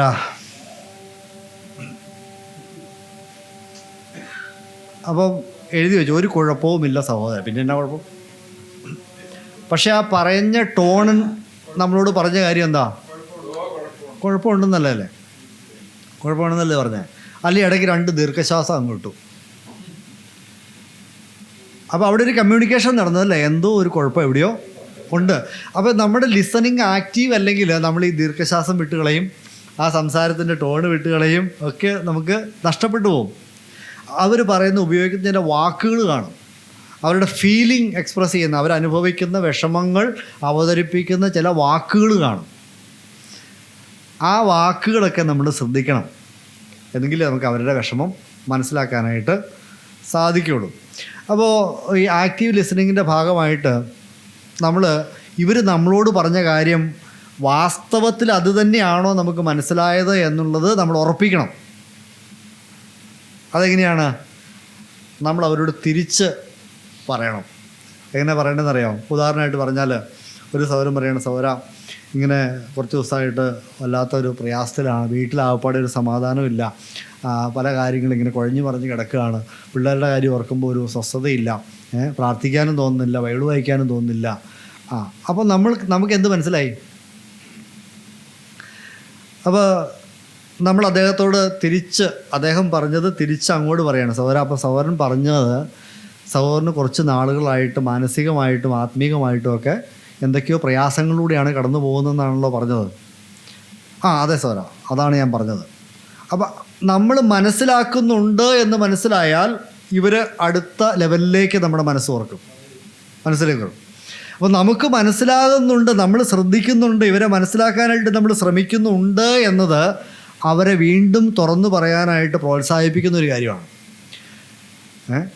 അപ്പോൾ നമ്മൾ കേട്ടോണ്ടിരിക്കുമ്പോൾ സ്ത്രീ പറയുകയാണ്, സൗര ആപ്പാട് പ്രയാസത്തിലാണ് സൗര, അപ്പോൾ എന്നാ ചേട്ടൻ ഇങ്ങനെ പണിക്കൊന്നും പോകണില്ല സൗര. ആ പുള്ളി അല്ലെങ്കിലും ലോ കുഴപ്പനാ. ഞാൻ ഇന്നലെ നോക്കിയപ്പോൾ കവലെ ചുമ്മാ വായും പൊളിച്ചിരിക്കണുണ്ടോ. ഈ പുള്ളിക്കൊക്കെ വല്ല പണിക്കും പോകാൻ പാടില്ലേ? നമ്മളെന്താ ചെയ്തത്? അപ്പോൾ നമ്മൾ ചെയ്തത് വാസ്തവത്തിൽ ഈ വ്യക്തിയുടെ വിഷമം മനസ്സിലാക്കാനോ ആ വ്യക്തിയെ സഹായിക്കാനോ അല്ല നമ്മൾ ശ്രമിച്ചത്. മനസ്സിലായില്ലേ? പല സമയത്തും നമ്മൾ നമ്മുടെ ദേഷ്യവും നമ്മുടെ വികാരങ്ങളെയൊക്കെ എടുത്ത് അപ്പുറത്തേക്ക് പ്രയോഗിച്ചു. അതുകൊണ്ടൊരു ഗുണം ഉണ്ടാകാനായിട്ട് പോകുന്നില്ല. അപ്പോൾ ലിസണിങ്ങിൽ പ്രത്യേകമായിട്ട് നമ്മൾ ശ്രദ്ധിക്കണം. ഈ വ്യക്തിയുടെ വിഷമങ്ങൾ മനസ്സിലാക്കാനും അതിനെ ക്ലാരിഫൈ ചെയ്യാനായിട്ടാണ് നമ്മൾ ശ്രമിക്കുന്നത്. അല്ലാതെ ഇവർ ഈ വിഷയത്തിൽ പറഞ്ഞ പലരുടെയും പേരുകളുണ്ടാക്കുക അവരുടെ ഒന്നും പ്രശ്നങ്ങളിലേക്കൊന്നും പോകാനല്ല നമ്മൾ ശ്രമിക്കുന്നത്. ഒരു ആക്റ്റീവ് ലിസണിങ്, അവരുടെ വികാരങ്ങളും അവർ കടന്നു പോകുന്ന സാഹചര്യങ്ങളും നമുക്ക് മനസ്സിലായി എന്ന് ഉറപ്പ് വരുത്തുക എന്നുള്ളതാണ് അതുകൊണ്ട് ഉദ്ദേശിക്കുന്നത്. അപ്പോൾ അതിന് നമുക്ക് ആവശ്യം മറ്റൊരു കാര്യം കൂടി ഉണ്ട്. ഒരു എമ്പതി എന്ന് പറയും. എമ്പതി, സഹാനുഭൂതി എന്ന് പറയും. കരുണ എന്നൊക്കെ ബൈബിളിൽ പറയുന്നൊരു കാര്യമുണ്ട്. കരുണ. ഇപ്പോൾ ബൈബിളിൽ കരുണ കാണിക്കുക എന്ന് പറഞ്ഞാൽ അതിനകത്ത് അവിടെ ഉപയോഗിച്ചിരിക്കുന്ന ആ ഗ്രീക്ക് വാക്കിൽ അടങ്ങിയിരിക്കുന്ന ആശയം മറ്റൊരുവൻ്റെ തൊലിക്കകത്തേക്ക് കയറിയിട്ട് അവൻ്റെ കണ്ണിലൂടെ അവൻ്റെ ലോകത്തെ കാണാനും അവൻ്റെ ഹൃദയത്തിലൂടെ അവൻ്റെ ഇത് അനുഭവിക്കാനും കഴിയുന്ന ഒരു സ്ഥിതിയാണ് വാസ്തവത്തിൽ ഈ കരുണ കാണിക്കുക എന്ന് പറയുന്നത്. മനസ്സിലായില്ലേ? ഒരാൾ കഷ്ടത്തിലിരിക്കുന്നത് നമ്മൾ അയ്യോ കഷ്ടമായിപ്പോയിട്ടോ എന്നും പറഞ്ഞിട്ട് പോകുന്നതിനല്ല കരുണ കാണിക്കുക എന്ന് പറയുന്നത്. അപ്പോൾ കർത്താവായ യേശു ക്രിസ്തുവിനെ കുറിച്ച് പറയുന്നത് നമ്മുടെ പരിശോധന, നമുക്ക് സഹതാപം കാണിക്കാൻ കഴിവില്ലാത്തവനല്ല, ഒരു മഹാപുരോഹിതനല്ല നമുക്കുള്ളത്. പാപമൊഴികെ സകലത്തിലും നമുക്ക് തുല്യനായി പരീക്ഷിക്കപ്പെട്ടവനാണ് നമുക്കുള്ളത്. അപ്പോൾ കർത്താവായ യേശു ക്രിസ്തുവിൻ്റെ ഒരു പ്രത്യേകത ഈ മനുഷ്യൻ്റെ ഈ രൂപത്തിനകത്ത് മനുഷ്യ ശരീരത്തിൽ വന്ന് ഇവിടെ ജീവിച്ചിട്ടുള്ളത് കൊണ്ട് കർത്താവിന് നമ്മൾ സങ്കടം പറയുമ്പോൾ നമ്മുടെ സ്ഥാനത്ത് നിന്നത് മനസ്സിലാക്കാനായിട്ട് കഴിയും. എനിക്ക് വിശക്കുവാണ് എന്ന് പറഞ്ഞ കർത്താവിന് മനസ്സിലാവില്ലേ? ജീവിതത്തിൽ ഒരിക്കലും വിശപ്പ് അനുഭവിച്ചിട്ടില്ലാത്തൊരു മനുഷ്യന് വിശക്കുക എന്ന് പറഞ്ഞാൽ എന്താണെന്ന് മനസ്സിലാവുമോ? അല്ലേ? നമ്മുടെ കർത്താവിന് അത് മനസ്സിലാവും അല്ലേ? അപ്പോൾ നമ്മളെ സംബന്ധിച്ച് ഒരുപക്ഷെ നമ്മൾ കടന്നു പോകാത്ത അനുഭവമായിരിക്കും. പക്ഷേ ആ അനുഭവം വേറൊരാൾ കടന്നു പോകുന്നത് നമ്മുടെ അനുഭവമാക്കി മനസ്സിലാക്കാൻ ശ്രമിക്കുമ്പോഴാണ് നമ്മളൊരു വ്യക്തിയോട് എമ്പതൈസ് ചെയ്യുക എന്ന് പറയും. എംപതി എൻ പാത്തോസാണ്. എൻ പാത്തോസ് എന്ന് പറഞ്ഞാൽ in the pain of others. മറ്റുള്ളവർ അനുഭവിക്കുന്ന വിഷമം നമ്മൾ നമ്മുടെ അനുഭവമാക്കി കാണുന്ന ഒരു പരിപാടിയാണ്. അങ്ങനെ മനസ്സിലാക്കാൻ ശ്രമിക്കുമ്പോഴാണ് ആളുകൾക്ക് നമ്മളോട് സംസാരിക്കാനായിട്ട് തോന്നുള്ളൂ. അല്ലാതെ അവരുടെ വിഷയം അത് നിങ്ങളുടെ വിഷയമാണ്, ഇതൊന്നും നമ്മളെ ബാധിക്കുന്ന വിഷയങ്ങളല്ല എന്നുള്ള രീതിയിലിരിക്കുന്ന അങ്ങനെ ഒരു മനുഷ്യടുത്ത് പോയി നമുക്ക് നമ്മുടെ വിഷമങ്ങൾ പറയാൻ തോന്നുമോ? ഇല്ല. നമ്മളെ മനസ്സിലാക്കുന്ന, നമ്മുടെ വിഷമങ്ങൾ മനസ്സിലാക്കുന്ന ഒരാളുടെ അടുത്ത് കാര്യങ്ങൾ പറയാനേ നമുക്ക് താല്പര്യമുള്ളൂ എന്ന് പറഞ്ഞതുപോലെയാണ്. നമ്മളിപ്പോൾ ഈ ആളുകളുടെ പ്രശ്നങ്ങളെ മനസ്സിലാക്കുന്നതിനോട് ബന്ധത്തിൽ ഒരു ബന്ധമുണ്ടാക്കിയെടുക്കുക എന്ന് പറഞ്ഞാൽ we are ready to listen. I am ready to listen to you. നിങ്ങൾ എന്ത് പ്രശ്നം പറഞ്ഞാലും ഇത് കേൾക്കാൻ ഞാൻ തയ്യാറാണ്. നിങ്ങൾ പറ, ഞാൻ കേൾക്കാം. നിങ്ങളുടെ മനസ്സിൻ്റെ ഭാരമെങ്കിലും ഇച്ചിരി കുറയുമല്ലോ. അപ്പോൾ അങ്ങനെ കേൾക്കാനായിട്ടുള്ളൊരു മനസ്സ്, ശ്രദ്ധിക്കാനുള്ളൊരു മനസ്സ്, അവരെ മനസ്സിലാക്കാനായിട്ട് നമ്മളൊന്ന് ശ്രമിക്കുന്നു എന്നുള്ളൊരു ചിന്ത, ഇതൊക്കെ വരുമ്പോഴാണ് ആളുകളിൽ അടുത്ത സ്റ്റെപ്പിലേക്ക് പോകുന്നത്. അടുത്ത സ്റ്റെപ്പ് എന്ന് പറഞ്ഞാൽ സ്റ്റേജ് 2 പ്രോബ്ലം അസസ്മെൻ്റ് ആണ്. ഈ പ്രശ്നം എന്താണ് എന്ന് ഒന്ന് വിശകലനം ചെയ്യുകയാണ് നമ്മൾ ഈ കേട്ടിട്ട് ഇവരെഴുന്നേറ്റ് പോയി. പക്ഷെ നമ്മൾ അതിനെക്കുറിച്ച് കൃത്യമായിട്ടൊരു വിശകലനം ചെയ്യുകയാണ്. നമ്മൾ ഈ കേട്ട കാര്യങ്ങൾ, അവരുടെ വികാരം അവർ പ്രകടിപ്പിച്ച്, ഇടയ്ക്കിടയ്ക്ക് അവർ കരഞ്ഞത്, ഒരുപക്ഷെ അവർ ഇടയ്ക്ക് ഉന്നയിച്ച ചില ആരോപണങ്ങൾ, എന്തു ആയിക്കോട്ടെ, പല കാര്യങ്ങളെക്കുറിച്ചൊക്കെ നമ്മൾ കേട്ടു. ഇതിൻ്റെ അടിസ്ഥാനത്തിൽ എന്താണ് ഇവരുടെ യഥാർത്ഥത്തിലുള്ള പ്രശ്നം? ആത്മീക പ്രശ്നമാണോ? അതേ അവരുടെ ബന്ധങ്ങളിലുള്ള പ്രശ്നമാണോ? അതേ അവരുടെ പേഴ്സണാലിറ്റിയിൽ എന്തെങ്കിലും ഒരു പ്രശ്നമാണോ? ഇനി അതല്ല അവരുടെ വീട്ടിൽ ഭർത്താവ് ഒരുപക്ഷെ കാര്യങ്ങൾ മനസ്സിലാക്കിയതിൻ്റെ പ്രശ്നമാണോ? എന്തൊക്കെയാണ് പ്രശ്നങ്ങൾ എന്നുള്ള കാര്യം അറിവില്ലായ്മയാണോ? നമ്മൾ ആ പ്രശ്നത്തെ എന്താണെന്നുള്ളത് എക്സ്പ്ലോർ ചെയ്യുന്നു, മനസ്സിലാക്കാനായിട്ട് ശ്രമിക്കുന്നു. അതിനുവേണ്ടി ഒരുപക്ഷെ വീണ്ടും അവർ ഒന്നോടെ സംസാരിക്കാനായിട്ട് വിളിക്കേണ്ടി വന്നേക്കാം. അപ്പോൾ ഈ കൗൺസിലിംഗ് സിറ്റുവേഷൻസിലേക്ക്, അല്ലെങ്കിൽ ഇങ്ങനെ ഒരു വിഷമമുള്ള സന്ദർഭത്തിലേക്ക് അവരെ എത്തിച്ച പ്രശ്നങ്ങൾ എന്തൊക്കെയാണ്? അതിൻ്റെ അടിസ്ഥാന കാരണങ്ങൾ, അതിൻ്റെ ട്രിഗറിങ് ഫാക്ടേഴ്സ്, ആ പ്രശ്നം ഉണ്ടാകുന്ന സാഹചര്യങ്ങൾ എന്തൊക്കെയാണ്, ഇനി അതിൻ്റെ ആ പ്രശ്നത്തെ നിലനിർത്തുന്ന ഘടകങ്ങൾ എന്തൊക്കെയാണ്. ചില പ്രശ്നങ്ങൾ ഒരു പ്രാവശ്യം മാത്രം ഉണ്ടായി അവസാനിച്ചു, പക്ഷേ ചില കാര്യങ്ങൾ വീണ്ടും വീണ്ടും ആവർത്തിക്കുന്നു. അപ്പോൾ ഒരു പ്രശ്നമുണ്ടായി, ആ പ്രശ്നം നിലനിൽക്കാനായിട്ടുള്ള സാഹചര്യങ്ങൾ എന്തൊക്കെയാണ്, ഇതൊക്കെ നമ്മൾ മനസ്സിലാക്കിയെടുക്കണം. മൂന്നാമത്തേതാണ് ഗോൾ സെറ്റിംഗ്. നമ്മൾ അവരെ ഒരു ലക്ഷ്യത്തിലേക്ക് നയിക്കണം. ഇപ്പോൾ ആ വ്യക്തി എവിടെയാണോ അവിടെ നിന്ന് ആ വ്യക്തി എവിടെ എത്തിക്കണം എന്നുള്ള കാര്യം നമുക്ക് മനസ്സിലാകണം. അത് ആ വ്യക്തിയോട് പറയുകയും അവരെ കൊണ്ട് തന്നെ ഒരു ഗോൾ സെറ്റ് ചെയ്യിക്കണം. മറ്റുള്ളവർക്ക് വേണ്ടി നമ്മൾ തീരുമാനങ്ങൾ എടുക്കരുത്, നമ്മൾ ഗോൾ സെറ്റ് ചെയ്യരുത്. അവരുടെ ജീവിത സാഹചര്യത്തിൽ അവർക്ക് ചെയ്യാവുന്നത് എന്താണ്, ഈ മാറ്റങ്ങൾ ഉണ്ടാക്കാൻ നിങ്ങൾക്ക് ഇപ്പോഴത്തെ സാഹചര്യത്തിൽ എന്ത് ചെയ്യാൻ പറ്റും, അവരെ കൊണ്ട് തന്നെ പറയിക്കണം, അവരെ കൊണ്ട് തന്നെ ഗോൾ സെറ്റ് ചെയ്യണം. നമ്മൾ സെറ്റ് ചെയ്ത് കൊടുക്കുന്ന ഗോൾ കൊണ്ട് അവർക്ക് പ്രത്യേകിച്ച് വലിയ ആവേശമൊന്നും ഉണ്ടാവില്ല. മനസ്സിലായില്ലേ? ആവശ്യബോധം അവരുടേതാണ്, അവർക്കാണ് ആവശ്യമുള്ളത്. നാലാമത്തെ സ്റ്റേജാണ് കൗൺസിലിംഗ് ഇൻ്റർവെൻഷൻ. കൗൺസിലിങ്ങിനായിട്ടുള്ള ഇടപെടൽ എന്ന് പറയുമ്പോൾ അവിടെ ചിലപ്പം നമ്മൾ അവരോട് ചില കാര്യങ്ങൾ ചെയ്യാനായിട്ടുള്ള അസൈൻമെൻറ്റ്സ് നമ്മൾ കൊടുക്കണം. അപ്പം പല സാഹചര്യത്തിൽ പലതാണ്. ഇപ്പോൾ ഞാൻ ആദ്യം പറഞ്ഞ പോലെ എട്ടുകാലിയെ പേടിയുള്ള കുട്ടിയെ അവൻ എന്തൊക്കെയാണ് ചെയ്യാനായിട്ട് പറയേണ്ടത്, ഇൻ്റർവെൻഷൻ തെറാപ്പിയായിട്ട് നമുക്ക് എന്തൊക്കെയാണ് ചെയ്യാൻ പറ്റുന്നത്. അതുപോലെ ഈ ഭാര്യ ഭർത്തൃ ബന്ധം വഷളായി തീർന്നു, അപ്പോൾ ആ വിഷയത്തിൽ എന്തൊക്കെയാണ് തെറാപ്പി, ഏതൊക്കെ ഏരിയയിലാണ് നമ്മൾ ഒരു പരിഹാരം ചെയ്ത് അല്ലെങ്കിൽ ഉണ്ടാക്കേണ്ടത്. ഇപ്പം അവരുടെ ആശയവിനിമയത്തിലാണ് പ്രശ്നമെങ്കിൽ ആ ആശയവിനിമയം ആരോഗ്യപരമാക്കി തീർക്കാനായിട്ട് എന്താണ് നമുക്ക് അവർക്ക് അസൈൻമെൻറ്റായിട്ട് കൊടുക്കാൻ സാധിക്കുന്നത്. അപ്പോൾ അങ്ങനെ ചില ഹോംവർക്കുകൾ, അസൈൻമെൻറ്റ്സ് കൊടുക്കുക, ചില എക്സർസൈസുകളാണെങ്കിൽ അത് കൊടുക്കുക. അങ്ങനെയുള്ള കാര്യങ്ങളെക്കുറിച്ചൊക്കെ ജീവിതശൈലിയിൽ മാറ്റം വരുത്തേണ്ട കാര്യങ്ങളാണെങ്കിൽ മാറ്റം വരുത്താനായിട്ട് എന്തൊക്കെ ചെയ്യാൻ പറ്റും എന്നുള്ള കാര്യത്തെക്കുറിച്ച് സംസാരിക്കുക. ഫോണിൻ്റെ ഉപയോഗത്തിലുള്ള നിയന്ത്രണമാണെങ്കിൽ അങ്ങനെയുള്ള കാര്യങ്ങളിലൊക്കെ നമ്മൾ ഒരു ഇടപെടൽ നടത്തുക. അഞ്ചാമത്തേത് ഇവാലുവേഷൻ, ടെർമിനേഷൻ ഓർ റെഫറൽ. രണ്ടാമത്തെ ഘട്ടത്തിൽ വരുമ്പോഴത്തേക്കും കഴിഞ്ഞ ദിവസം സംസാരിച്ചതിനേക്കാൾ ആ പ്രശ്നങ്ങൾക്ക് എത്രമാത്രം വ്യത്യാസം വന്നിട്ടുണ്ട്, സാഹചര്യങ്ങൾക്ക് എത്രമാത്രം പുരോഗതി ഉണ്ടായിട്ടുണ്ടോ അതെയോ മോശമാവുകയാണോ ചെയ്തത്, ഇതിനെക്കുറിച്ചൊരു ഇവാലുവേഷൻ നടത്തുക. മെച്ചമാണെങ്കിൽ വീണ്ടും അവരെ എൻകറേജ് ചെയ്ത് അടുത്ത സ്റ്റേജിലേക്ക് കൊണ്ടുപോവുക. ഇനി അവർ 2 സെഷൻ കൗൺസിലിംഗ് കഴിഞ്ഞപ്പോഴത്തെ അവരുടെ പ്രശ്നം പരിഹരിച്ചു. അപ്പോൾ നമുക്ക് ടെർമിനേറ്റ് ചെയ്യാം എന്ന് പറഞ്ഞാൽ ദൈവം അനുഗ്രഹിക്കട്ടെ സഹോദരന്മാരെ, പ്രാർത്ഥിക്കാം, ഇനി പോയി നിങ്ങൾ ജീവിക്കുക, ടെർമിനേഷൻ. അല്ലാതെ കൗൺസിലിങ്ങിന് എൻഡ്ലെസ് ആയിട്ട് നീട്ടിക്കൊണ്ട് പോകുക എന്ന് പറഞ്ഞ പരിപാടി വേണ്ട. അവർക്ക് അത് മനസ്സിലായി, അവരത് ചെയ്യാൻ തുടങ്ങി, അവർ മെച്ചപ്പെടുന്നുണ്ട്, okay, you go and do. ഇനി എന്തെങ്കിലും ആവശ്യം വന്നാൽ പറഞ്ഞാൽ ഞാൻ സഹായിക്കാം. ഇനി പ്രശ്നം രൂക്ഷമാകുന്നു, പുതിയ പുതിയ പ്രശ്നങ്ങൾ വരുന്നു, നമുക്ക് കൈകാര്യം ചെയ്യാൻ പറ്റാത്ത രീതിയിലുള്ള ഇഷ്യൂ കണ്ടെത്തുന്നു. അപ്പോൾ നമുക്ക് എന്ത് ചെയ്യണം? റെഫറൽ. നമുക്ക് കുറച്ചുകൂടെ സഹായിക്കാൻ കഴിവുള്ള ആളുകളുടെ അടുത്തേക്ക് നമ്മളവരെ റെഫർ ചെയ്യുക, കൊണ്ടെത്തിക്കുക എന്നുള്ളതാണ് ചെയ്യാൻ പറ്റുന്നത്. അപ്പോൾ ഈ ഒരു പ്രോസസ്സ് നമ്മൾ പോകുമ്പോൾ നമുക്ക് കുറച്ച് എത്തിക്കൽ കൺസിഡറേഷൻസ് വേണം. എന്ന് പറഞ്ഞാൽ കുറച്ച് കൗൺസിലിംഗ് ധാർമ്മികത, അതോടെ ഒരു വാക്കി പറഞ്ഞ് ഞാൻ പെട്ടെന്ന് അവസാനിപ്പിച്ചോളാം. 2 കാര്യങ്ങളാണ് പറയുന്നുള്ളൂ. ഒന്ന്, കോൺഫിഡൻഷ്യാലിറ്റി എന്ന് പറയുന്നത് വളരെ പ്രധാനപ്പെട്ടതാണ്. എന്ന് പറഞ്ഞാൽ വിശ്വാസ്യത. നമ്മളോട് ഈ ആളുകൾ പറയുന്ന കാര്യങ്ങൾ മറ്റൊരു ചെവിയിലെത്താൻ പാടില്ല. ഞാൻ നിങ്ങളോട് പല കഥകൾ പറഞ്ഞു, പലരുടെ അനുഭവം പറഞ്ഞു അല്ലേ. അപ്പോൾ ഈ അനുഭവങ്ങളൊക്കെ നിങ്ങൾ കേൾക്കുമ്പോൾ നിങ്ങൾ വിചാരിക്കും ഇത് ആരാന്ന് നിങ്ങൾ ചിന്തിക്കും. പേരുമല്ല, പലതും മാറ്റിയാണ് പറഞ്ഞത്, പലതും മാറ്റിയാണ് പറഞ്ഞത്. അതുകൊണ്ട് അങ്ങനെ ഒരാളെ അന്വേഷിച്ച് പോയാൽ നിങ്ങൾക്ക് കാണാൻ പറ്റില്ല. മനസ്സിലായില്ലേ? അപ്പോൾ കോൺഫിഡൻഷ്യാലിറ്റി എന്ന് പറയുന്നുണ്ട്.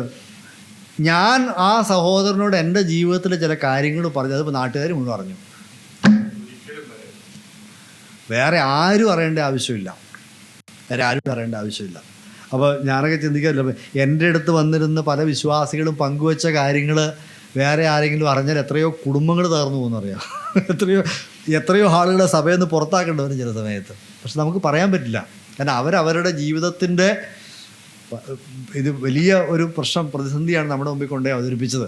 അതിനകത്ത് അവിഹിത ബന്ധങ്ങളുണ്ട്, അതിനകത്ത് അവരുടെ വ്യക്തിപരമായിട്ടുള്ള ഒത്തിരി പരാജയങ്ങളും പാപങ്ങളും സംബന്ധിച്ചുള്ള കാര്യങ്ങളുണ്ട്, ഇതെല്ലാം ഉണ്ട്. ഇത് വേറൊരാളോട് പറയാൻ പറ്റുമോ? പറയാൻ പറ്റില്ല, പറയേണ്ട ആവശ്യമില്ല. അപ്പോൾ ആ ഒരു കോൺഫിഡൻഷ്യാലിറ്റി എന്ന് പറഞ്ഞാൽ ഒരാളെ സഹായിക്കാൻ ഇടപെടുന്ന ആളുകളുടെ ധാർമ്മികമായിട്ടുള്ളൊരു ഉത്തരവാദിത്വമാണ്. നമ്മുടെ അടുത്ത് ഒരാളൊരു സങ്കടം പറഞ്ഞാൽ അത് സൂക്ഷിക്കുക. അപ്പോൾ ഇങ്ങനെയുള്ള ക്ലാസ്സിൽ ഈ സഹോദരിമാരെ കൂടെ ഉൾപ്പെടുത്തേണ്ടതായിരുന്നു എന്നൊരു അഭിപ്രായം എനിക്കുണ്ട്. ഇതിനകത്തൊരു പ്രധാനപ്പെട്ട ഘടകമാണ് ഈ സഹോദരിമാർ. ഈ സഹോദരിമാരുടെ ഹൃദയത്തിലൊരു കാര്യം ഇരിക്കുക എന്നൊക്കെ പറഞ്ഞാൽ ഇച്ചിരി ബുദ്ധിമുട്ടുള്ള കാര്യമാണ്. എല്ലാവരും അല്ലാട്ടോ, ചിലരൊക്കെ. അപ്പോൾ ഇങ്ങനെയുള്ള കാര്യങ്ങൾ നമ്മൾ പറയണം. അതുപോലെ തന്നെ രണ്ടാമത്തെ പ്രധാനപ്പെട്ട ഒരു എത്തിക്കൽ കൺസിഡറേഷനാണ് ബൗണ്ടറീസ്. ഈ കൗൺസിലിങ്ങിന് നമ്മളുമായിട്ട് സംസാരിക്കുന്ന ആളും നമ്മളും തമ്മിലുള്ള ആ അതിർവരമ്പ് കൃത്യമായിട്ട് സൂക്ഷിക്കണം. ആ അതിർത്തി ഒരിക്കലും നമ്മൾ കടക്കാനായിട്ട് പാടില്ല. ഒരു ഫിസിക്കൽ കോണ്ടാക്റ്റിലേക്ക് പോകേണ്ട ആവശ്യമില്ല. ഇപ്പോൾ നമ്മുടെ ഒരു സഹോദരനും സഹോദരിയും ഒരു ചെറിയ മാനസികമായിട്ടുള്ള പ്രയാസത്തിൽ വന്നപ്പോൾ അദ്ദേഹം ഒരു കൗൺസിലറുടെ അടുത്തിലേക്ക് പോകാൻ തീരുമാനിച്ചു. അപ്പോൾ ഈ സഹോദരിയെ കൗൺസിൽ ചെയ്യുകയാണ്. നമ്മുടെ കൂട്ടത്തിലുള്ള ആളല്ല, ഒരു പ്രൊഫഷണൽ കൗൺസിലർ അദ്ദേഹത്തിൻ്റെ അടുക്ക് ചെന്നു.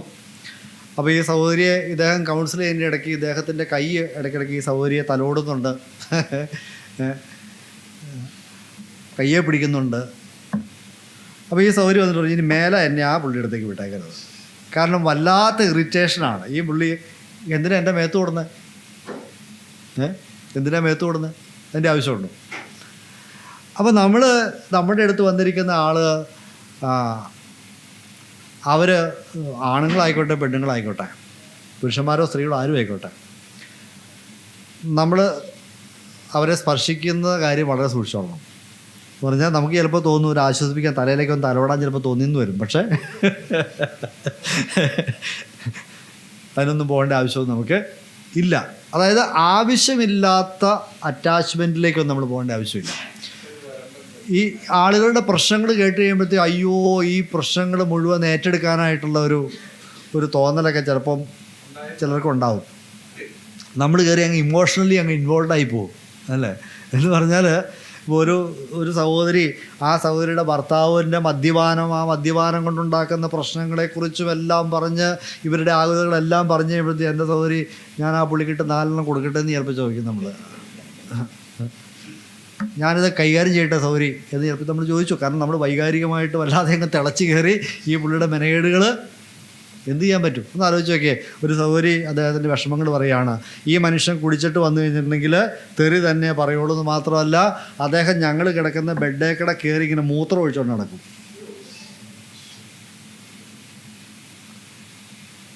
അപ്പോൾ ഇത് കേൾക്കുമ്പോൾ നമ്മുടെ ചോര തിളയ്ക്കുമല്ലോ. അപ്പോൾ അധികം നമ്മൾ തിളപ്പിക്കാൻ പോകണ്ട. നമ്മൾ ഈ സഹോദരനെയാണ് ആ സാഹചര്യം എങ്ങനെ കൈകാര്യം ചെയ്യണമെന്ന് അവരെ കോച്ച് ചെയ്യാനായിട്ടാണ് നമ്മൾ ആഗ്രഹിക്കുന്നത്. അല്ലാണ്ട് അദ്ദേഹത്തിൻ്റെ പ്രശ്നം കൈകാര്യം ചെയ്യാനായിട്ട് നമ്മൾ പോകേണ്ട ആവശ്യം ഇല്ല. അതുമാത്രമല്ല, ഇവരുമായിട്ട് നമ്മളൊരു ഇമോഷണൽ അറ്റാച്ച്മെൻറ്റിലേക്കൊന്നും പോകാതെ വളരെയധികം സൂക്ഷിക്കേണ്ട കാര്യങ്ങൾ അതിനകത്തുണ്ട്. ബൗണ്ടറീസ് ആൻഡ് ലിമിറ്റേഷൻസ് അത് വളരെ പ്രധാനപ്പെട്ടൊരു കാര്യമാണ്.